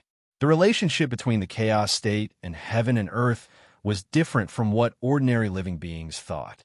In the eyes of ordinary living beings, and even the 3,000 cultivators who didn't know much about the chaos state, heaven and earth were like a circle. Inside this circle was the world that they came into contact with and lived in. Outside the circle was the extremely terrifying chaos state. In this way, any living beings born from the chaos state would obviously have to cross the boundary of heaven and earth and charge in from all directions if they wanted to enter this world. Because of this concept, they had placed their defenses against the chaos creatures in all directions and in the sky. However, it was obvious that this understanding was ridiculously wrong. The relationship between the chaos state and heaven and earth was actually many times more wonderful than what they knew. Heaven and earth had orderly time, space, matter, energy, as well as endless rules, laws, and everything else. On the other hand, the chaos state was an indescribable state where everything was intertwined in a chaotic manner and contained mysteries that countless heaven and earth didn't have. How could it be possible for such two existences to be placed together, as though they were all objects of order? Therefore, such a structure where heaven and earth were like a circle and the chaos state was like a boundless ocean outside the circle naturally couldn't exist. In fact, the relationship between heaven and earth and the chaos state was more like the relationship between a piece of paper and a vast space. This piece of paper was heaven and earth, and the boundless space that enveloped this piece of paper was the chaos state. This seemed to be no different from what ordinary people thought, where an individual was enveloped in an even larger area in the center. However, in reality, the relationship between the two was so huge that it couldn't even be described with words. One had to know that there was also space inside a piece of paper. In other words, there was no essential difference between heaven and earth and the chaos state in terms of position. There was only an indescribable barrier that separated heaven and earth from the state of chaos. From any position, as long as one broke through some kind of barrier, they would be able to directly break through heaven and earth and enter the state of chaos. However, there was no need to go to the end of the world and break through the strange boundary placed at the end of the world in order to enter the state of primal chaos. At this moment, the massive number of creatures that appeared out of thin air and began to wreak havoc in this world immediately reversed the misconceptions people had about the state of chaos. Quick, change direction. The 3,000 cultivators roared as they controlled the formations, abilities, powers, and magic treasures they were in charge of to attack the creatures in a frenzy. These creatures that appeared out of thin air were all extremely strange. Furthermore, every single one of them was extremely powerful. Just the aura alone was enough to distort the void and distort time. Even if it was a golden immortal realm cultivator at the first heaven realm, it was extremely difficult for the cultivator to attain victory when going against a living being, and it was even to the extent that the slightest bit of carelessness might allow the living being to seize onto the cultivator's weak point and annihilate the cultivator. Moreover, apart from being powerful themselves, these chaos creatures also carried all kinds of endless corrosive powers around them. Every single time his power was activated, it would cause a small area of chaos to arise in the laws of the world, and it even faintly affected the Grand Tao. It caused the originally extremely smooth circulation of the Grand Tao to suddenly seem to be filled with impurities, and it actually became difficult. The corresponding slowing down of the reaction was the best proof. Just the level of their power was enough to bring a great disaster to the living beings in this world. Coupled with the special characteristics that they possessed that were almost completely targeted to this world, the pressure they brought to the living beings in this world became even greater. In just a few breaths, the number of living beings that died because of the appearance of these creatures had already exceeded 10 million. Among these living beings, only less than 1% of them had truly activated their powers and dealt a sufficient blow to the arrival of these chaos creatures. It could be said that their deaths were worthless. After discovering this situation, the 3,000 cultivators almost went crazy. It had been so difficult for them to nurture so many cultivators. It could be said that the improvement of each cultivator's power contained a huge amount of their blood, sweat, and tears, as well as their intense expectations. But now, just because of this small mistake of theirs, these 10 million cultivators were completely destroyed before they could do much. At this moment, they understood even more clearly just how great of a calamity the arrival of these chaos creatures was this time. The pressure of the arrival of the calamity instantly skyrocketed by who knew how many times, causing the slight carelessness that originally existed in their hearts to instantly disappear without a trace. Kill. It was actually not difficult to adjust the effects of the various preparations. As long as they realized this, they could very quickly change their direction and set their targets on the chaos creatures that had appeared everywhere at this moment. After all, these preparations were originally prepared by the 3,000 cultivators with the power of all living beings. It could almost be considered a part of their strength, so how difficult could it be to adjust? Along with these battle cries, endless attacks began to bombard the huge number of chaos creatures that had just entered this part of the world from all directions, directly turning the places where the chaos creatures were into a gray, chaotic state. At this instant, the chaos creatures let out earth-shattering roars. Some of these roars were extremely painful, some were extremely angry, and some were extremely joyful. It was as if some of the chaos creatures had sensed danger and the crisis of death in this kind of attack and this kind of chaos. However, there were some creatures that felt comfortable and safe from it. Oh no, they're chaos creatures to begin with. Our attacks are too powerful and have accidentally created a state similar to chaos in some places. The peak quasi-sage's expression changed at this moment, and he let out a cry of alarm.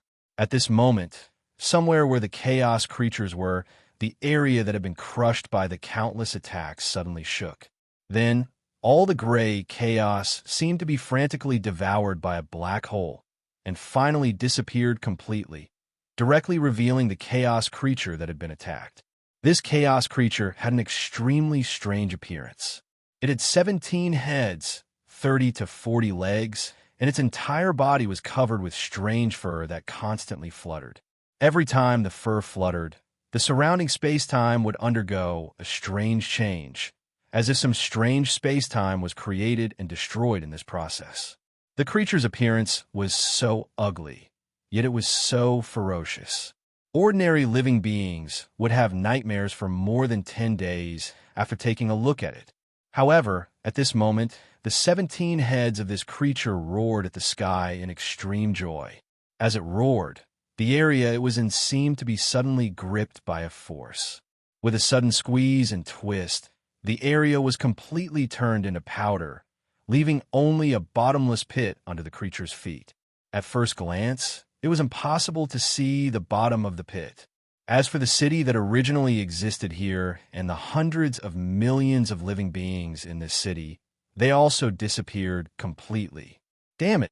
With a furious roar, a huge fist descended from the sky and blasted at the junction between the 17 heads and the body of the chaos creature. The chaos creature itself was tens of thousands of meters in size, so its size was self-evident. However, although this fist was slightly smaller than the chaos creature, it wasn't much smaller. Its size was enough to cover every neck of the chaos creature. In other words, it was enough to affect every head of the creature. In the face of this punch, the chaos creature didn't react at all. Or rather, not all of its heads reacted at the same time. Some of its heads turned around and tried to bite the fist, while the other heads didn't move at all. In fact, they even twisted randomly, affecting the strength exerted by the heads that wanted to bite the fist. As a result, they couldn't stop the fist from imprinting on its neck and striking it directly. Terrifying power continuously poured into the neck of the chaos creature and began to wreak havoc inside its body. Boom, boom, boom, boom. At this moment, a terrifying explosion sounded from within the body of the chaos creature. The sound was so terrifying that it felt as if countless worlds were exploding and shattering. Along with this sound, the chaos creature began to struggle frantically. Painful roars constantly sounded from its 17 heads. Amidst this loud roar, space and time continuously collapsed and was destroyed under the impact of the great Tao of the world. Then, it gathered with great difficulty and recovered with great difficulty. The power contained in the chaos creature's body was directly extracted from the state of chaos. This power was clearly different from the laws of this world, the great Tao, time, space, and everything else.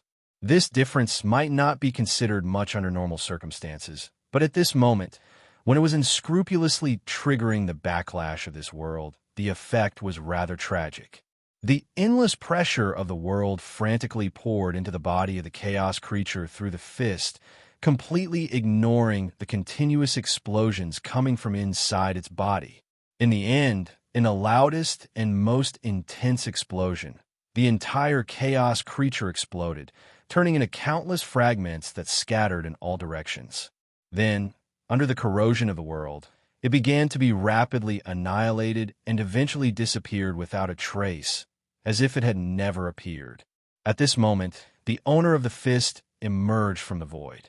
It was a puppet, or rather, a magic treasure that looked like a puppet.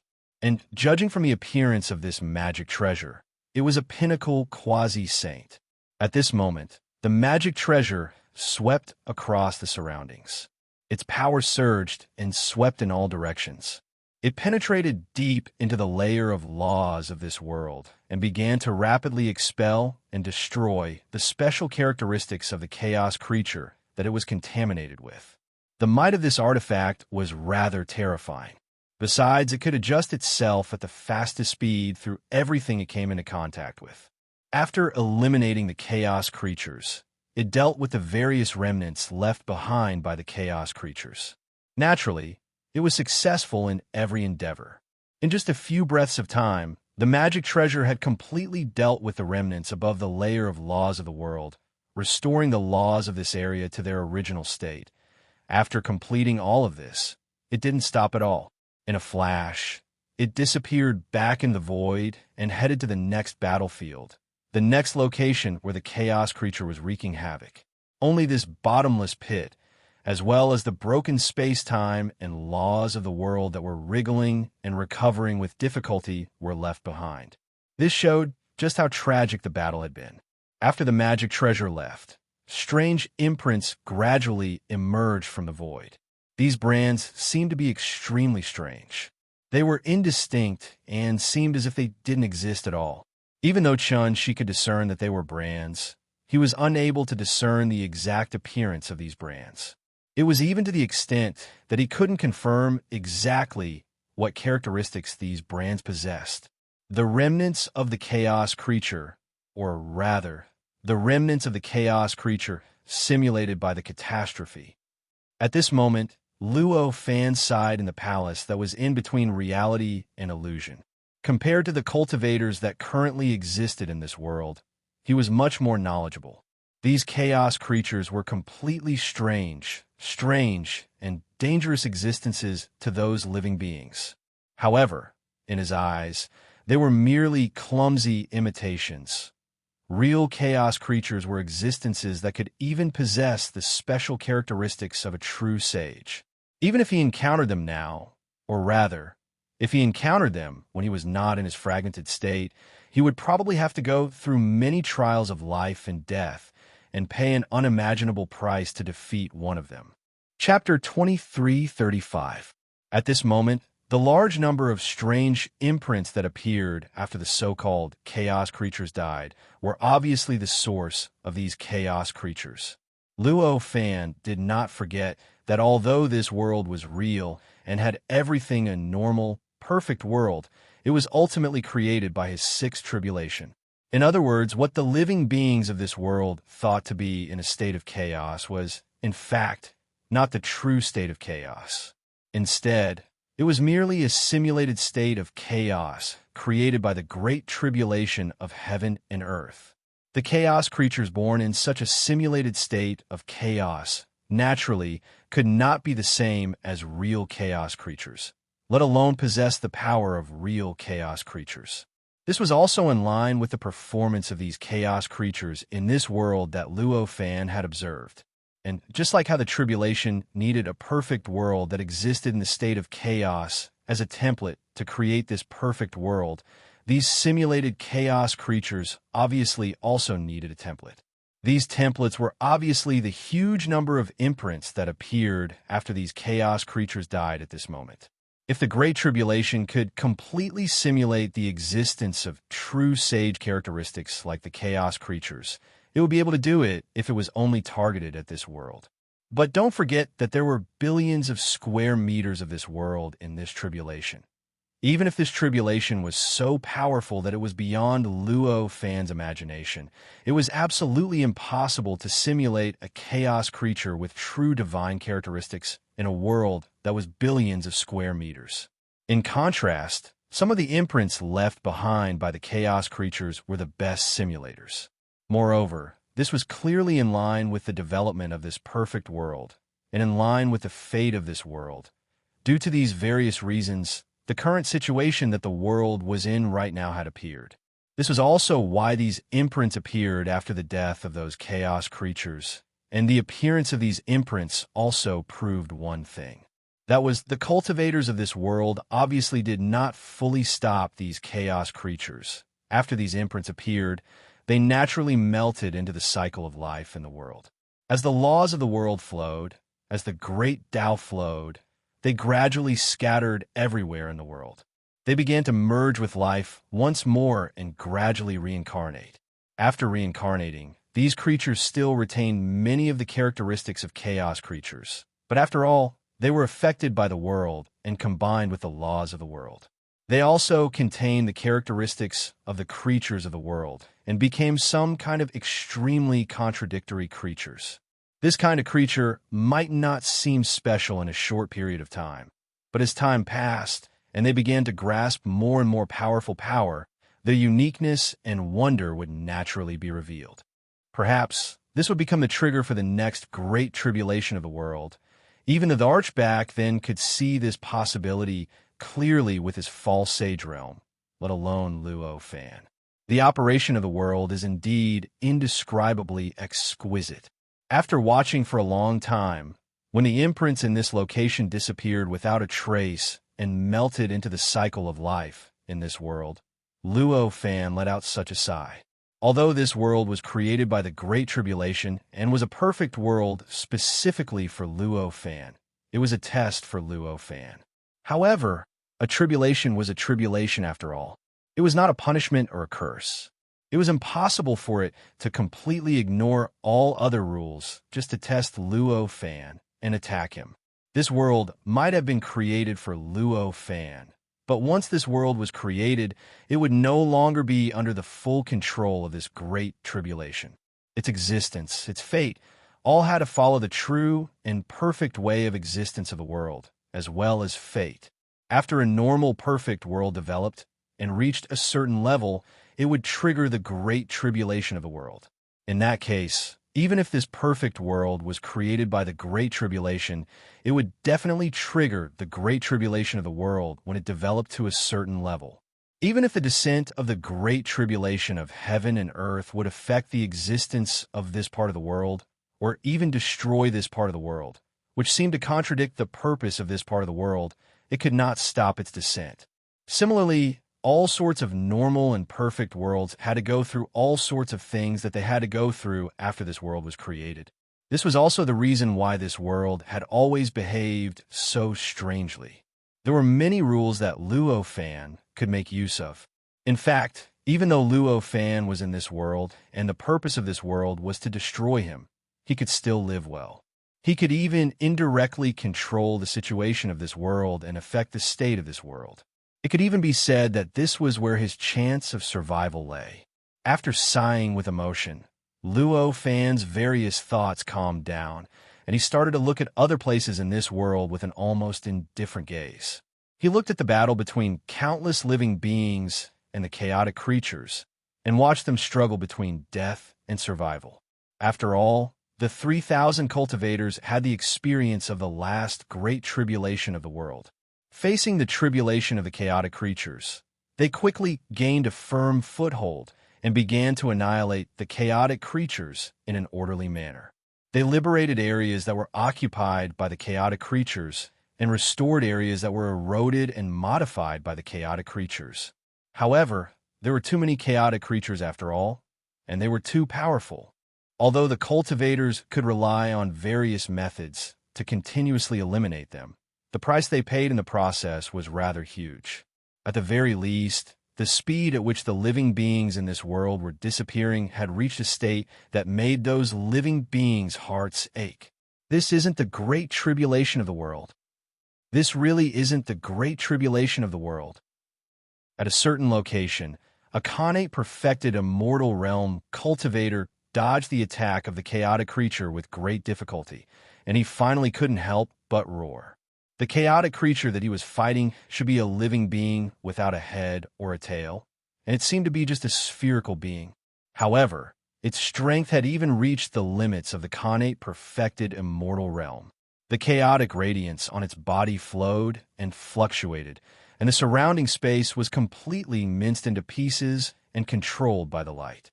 It transformed into countless tentacles that ceaselessly moved back and forth in space, slaughtering and destroying everything. On the other hand, the ground around it had become a scene of desolation. The plants that originally existed had completely vanished, and even the occasional bits that remained were charred like coal. As for the sky, it was filled with a bloody glow, and it seemed like there was a large expanse of bloody clouds floating in the sky and ceaselessly warping and fluctuating. On the other hand, the companions of the Khanate perfected immortal realm cultivator had been reduced from tens of thousands to only a few dozen now. The remaining ones were either a tenth or even less of their broken limbs, or they were directly annihilated without even a single broken limb left behind. The degree of devastation had long since surpassed the imagination of the Khanate perfected immortal realm cultivator. It had even surpassed his imagination of the Great Tribulation of the world. It's not the Great Tribulation of the world. At this moment, a Khanate perfected immortal realm cultivator who was lucky enough to survive shattered a tentacle formed from countless fragments of space and chaotic energy with great difficulty as he spoke. The Great Tribulation of the world is countless times more devastating than this. He panted heavily before spitting out the truth that caused the despair in his companion's eyes to skyrocket. The Great Tribulation of the world. Even a tribulation like this is countless times weaker than the Great Tribulation of the world. How did all of you survive? How did we survive? I don't know either. The Khanate perfected immortal realm cultivator, who was obviously a survivor, smiled bitterly and said, looking at how honest he was, no one could treat his words as a perfunctory answer. For a time, the scene fell into silence. There was only an indescribable atmosphere that kept piling up, and it caused the mentality of the survivors to gradually collapse. The result of this collapse was that the destruction that the egg-shaped chaotic creature caused to them and the surroundings began to skyrocket. The speed at which their companions were dying began to increase continuously. "What are all of you doing?" At this moment, a furious roar descended from the sky. A puppet-like creature descended from the sky, and a huge hand directly tore through space and arrived above the egg-shaped chaotic creature. It grabbed the egg-shaped chaotic creature. Even space-time and the laws of space and time couldn't withstand this grab. They created an endless expanse of absolute nothingness. It looked like there was a large expanse of pitch-black darkness that wanted to completely devour the egg-shaped creature. At that moment, the egg-shaped creature instinctively reacted. Countless chaotic powers surged out of its body, condensing into countless tentacles that charged towards the giant hand. Crack, crack, crack. The entire world seemed to have begun to shake from the loud sound. In a trance, everyone felt an indescribable fear emerge from the bottom of their hearts. They couldn't help but quickly retreat. The final outcome of this collision was none other than the huge hand directly grabbing the egg-shaped chaotic creature and forcefully breaking it. It penetrated deep into its body and unleashed some unknown technique. Subsequently, the egg-shaped chaotic creature and the countless tentacles it condensed collapsed at the same time. Amidst this collapse, the space and laws in an area of countless kilometers collapsed completely, and even the puppet-like creature was devoured as well. It seemed like it was about to vanish within the chaos. If the Khanate Golden Heavenly Realm cultivators had not avoided this chaos, then they would have definitely been devoured completely and even lost their lives. The puppet-like creature was clearly the magic treasure refined by the Peak Quasi-Saint Realm cultivator. Moreover, it seemed to have become many times stronger than before. At the very least, the efficiency it displayed when dealing with the egg-shaped chaotic creature was much greater than before. For a magic treasure like this, the collapse of space-time and laws was obviously not a big deal. Although it was devoured, it didn't take long for it to crawl out of the chaotic abyss. It looked exactly the same as before, and there was nothing unusual about it at all. Under the illumination of the chaos in the surroundings, it seemed as sacred and dignified as the god of creation that suppressed the world. There's still a long way to go before despair. The magic treasure glanced at the cultivators who were trying their best to avoid the chaotic space in the surroundings and spoke before its figure flashed and vanished without a trace. Obviously, it had left this area and headed to another place where the chaotic creatures were wreaking havoc. As for eliminating the corrosion and assimilation of the chaotic creatures to the laws and laws, there was naturally no need to do that at this moment. After all, the laws and laws in this area had completely collapsed. The assimilation of the chaotic creatures had naturally vanished at this moment, and it was impossible for it to affect this area anymore. The Khanate Golden Heavenly Realm cultivators who were in despair earlier were shocked at this moment, and the despair in their eyes gradually faded as they looked at the chaotic space in front of them. After a while, the Khanate Golden Heavenly Realm cultivator, who was the first to decide that this was actually not a calamity of the world, said to his companion, "I suddenly understand why all of you were able to survive. I also understand why we were able to survive." His companion smiled at this moment, while an indescribable glow of understanding appeared on his face, and his eyes were filled with indescribable determination. The Khanate Golden Heavenly Realm cultivator couldn't help but laugh when he saw his companion's expression and gaze, and he said, "Looks like I don't have to say anything else. Let's go. Let's destroy those chaotic creatures.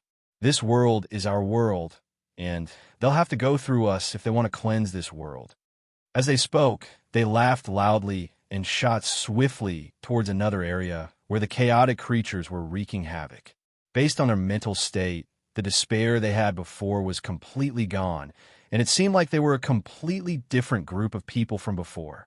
After they left, and the chaotic space in that area gradually calmed down, bits and pieces of strange marks appeared in this area, and then they vanished without a trace along with the reincarnation of the world. Incidents similar to what happened in this area were happening all over the place at this moment. Many cultivators were annihilated in the battle, and not even a trace of them was left behind. Many cultivators had lost all their will to fight because of that terrifying encounter, and they were filled with despair. But most of them were stimulated and strengthened in the battle, and they even found their own beliefs and became the main force of this world against the chaotic creatures. Chapter 23:36. Chaotic creatures were born in the state of chaos. Although the state of chaos contained endless mysteries and contained everything in the world, it was extremely chaotic. However, it was precisely because it was all-encompassing and contained everything that it seemed to be extremely chaotic. This kind of chaos was reflected in chaotic creatures. The difficulty for them to develop intelligence was billions of times greater than that of ordinary living beings in the world. Of course, no matter how difficult it was, there were still chaotic creatures that could turn the impossible into the possible. They would seize the chance that was billions of times greater and develop their own intelligence. However, once they developed intelligence, these chaotic creatures would no longer be chaotic creatures, but true saint-level beings. Evidently, true saint-level beings could not appear in this great tribulation, nor could they be duplicated into this world to test the living beings of this world. Therefore, the chaotic creatures that had entered this world were clearly at a huge disadvantage compared to the intelligent life forms in this world. That was intelligence. No matter how powerful chaotic creatures were, they were not without weaknesses compared to intelligent living beings without intelligence. Even if their strength could bring great losses to the intelligent living beings, once their weaknesses were revealed, it would only be a matter of how much it would cost to deal with them. Hence, in the next 10,000 years, even though there were many chaos creatures and the destruction they caused was huge, to the point where they vaguely wanted to turn the world upside down and return the world to its misty state when the world was first born, there were still many chaos creatures in the world. But in the end, after more than 10,000 years, after nearly 80% of the living beings in this world had entered the cycle of reincarnation, the last living being that had entered this world was completely crushed under the efforts of the many cultivators who had been fortunate enough to survive. As for the leader of the huge alliance that united all the cultivators and living beings in this world, there were less than 100 people left among the 3,000 cultivators who were still alive. Even the cultivator who was already at the peak of the quasi-saint realm and was only a step away from becoming a false saint had already been sacrificed. Currently, the highest cultivation base in this world was only a greater perfection quasi-saint. If that was the case, there was no need to mention the other cultivators. At this very moment, almost every cultivator and every living creature in the world had lost most of their friends and relatives as the price. As for other things, such as the current state of this world, there is no need to even mention them. At this moment, the entire world could be said to be in a state of desolation. There was almost no area that was unscathed. All kinds of dangerous places that did not exist in this world before had replaced the originally beautiful natural environment of this world, causing this world to look like a completely different world at this moment. It's finally over. It had been a long time since they sensed the miserable cries, explosions, and impacts that had filled the world for over 10,000 years. Only then did those living beings gradually come to their senses. It turned out that their disaster had already passed. When they came back to their senses, all the living beings were filled with sorrow. No matter how strong the creatures were, their eyes instantly reddened and their noses tingled. Those who were slightly weaker instantly burst into tears, venting the sorrow and pressure that had accumulated in their hearts for tens of thousands of years.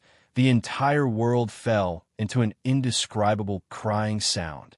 It sounded as if this crying sound was the mainstream of this world. The crying continued for a long time, and at some point, it turned into loud laughter. Compared to the deafening cry, the laughter was more infectious. It spread more widely and had a greater impact. It caused the sorrow and pain that had accumulated in this world to unknowingly disappear without a trace. Instead, it turned into a kind of excitement, a kind of joy that came from surviving 100 disasters. Their sorrow was naturally because all of them had lost more than one of their relatives and friends in the past 10,000 years.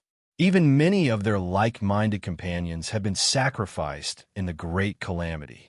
At that time, because of the impending calamity, they did not have the time or energy to grieve and feel pain. Now that the calamity was over and the pressure was gone, the sorrow and pain that had been suppressed for a long time naturally erupted. There was no need to say much about their excitement. Although they had paid such a great price, they had still obtained victory in the end. They had saved themselves and the world. From now on, the storm had passed, and the rainbow hung in the sky. Everything seemed so wonderful. How could they not be excited? How wonderful!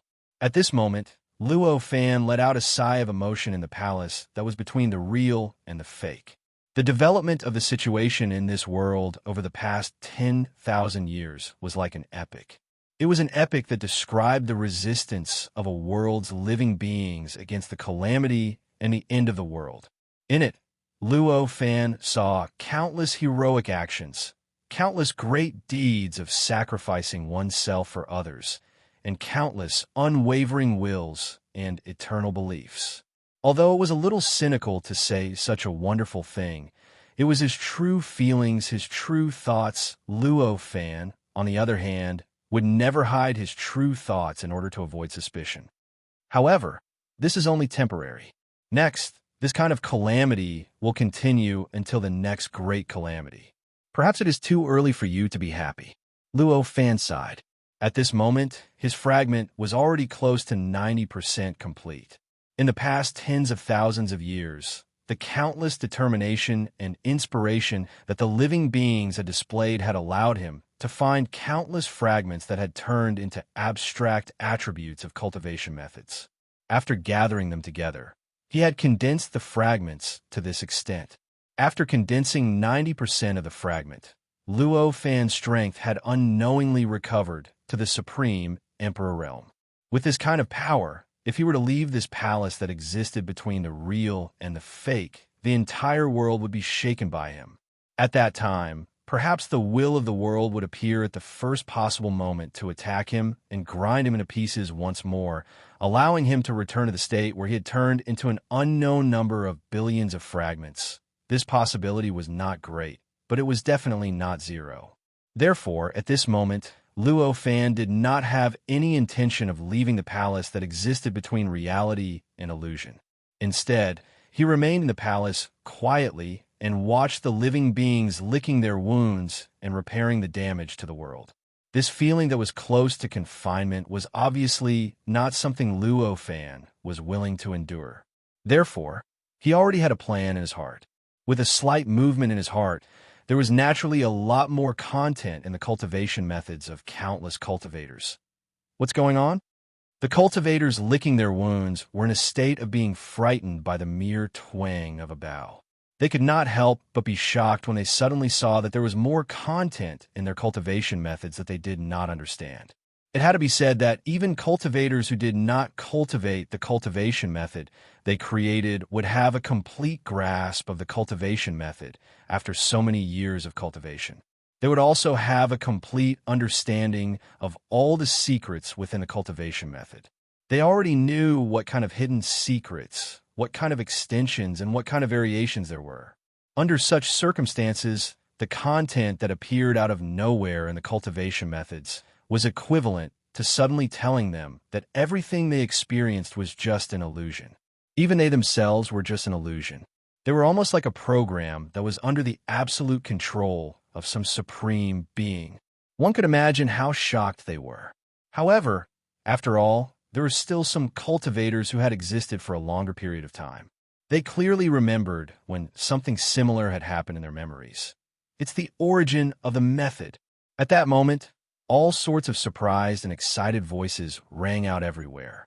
As they recalled similar things that had happened in the past, they paid even more attention to these additional things in the cultivation methods.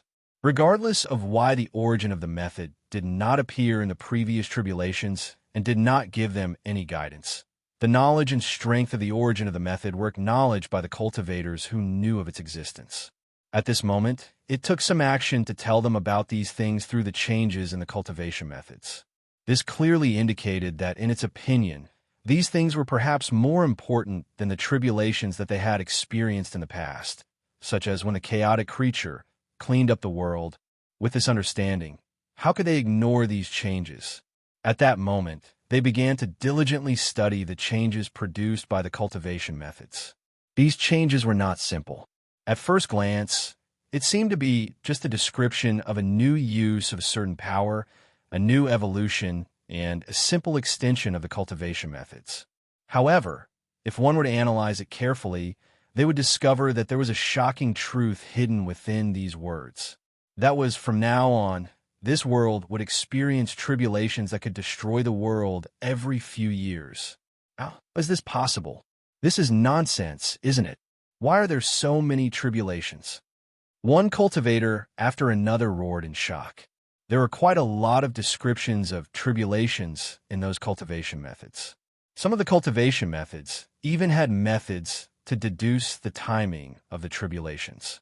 Therefore, among the cultivators who studied the cultivation methods, there were quite a few who could deduce the timing of the next tribulations.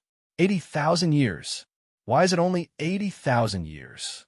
What can we do in 80,000 years? The world won't even have enough time to return to the state before the tribulations, right? Some cultivators roared at the sky. Their voices were filled with anger, unwillingness, and a hint of despair. Faced with such cries, Luo Fan did not respond. The cultivators could not find Luo Fan either. After shouting for a while, they could only stop and consider what to do. Fortunately, the huge alliance that dealt with the previous tribulations by the chaotic creatures had not dispersed, and the survivors were still organized. Therefore, the information contained in the newly added contents of the various cultivation methods was quickly sorted out in its entirety. The reason for the continuous tribulations was also revealed. The life imprints of the chaotic creatures still exist, and they continue to reincarnate in this world. Once their power accumulates to a certain level, it will erupt and trigger the shocking tribulations. This was the fundamental reason for the continuous tribulations. When they discovered this, the cultivators were filled with helplessness. They didn't expect things to turn out this way. Moreover, it sounded so reasonable that they couldn't find any reason to deny it, even if they wanted to find some far-fetched reason to do so. Imprints reincarnate? Why would the imprints of the chaotic creatures reincarnate in this world? Shouldn't they be rejected by the world and be erased after they appear? Why would the world include them in the reincarnation cycle? A cultivator raised this doubt. However, the answer to this question was also raised by another cultivator. Isn't it simple? How precious are the imprints of the chaotic creatures? The world includes them in the reincarnation cycle, and after repeated reincarnations, it will naturally devour them and turn all the resources it contains into its own. If you were the world, would you do it? This answer was very reasonable, and all the cultivators knew that this was probably the case. At this moment, an indescribable resentment rose in the hearts of the cultivators. It was a resentment that targeted the world. Perhaps the imprints of the chaotic creatures entering the reincarnation cycle would be beneficial to the world, but would be an unimaginable disaster for all living beings.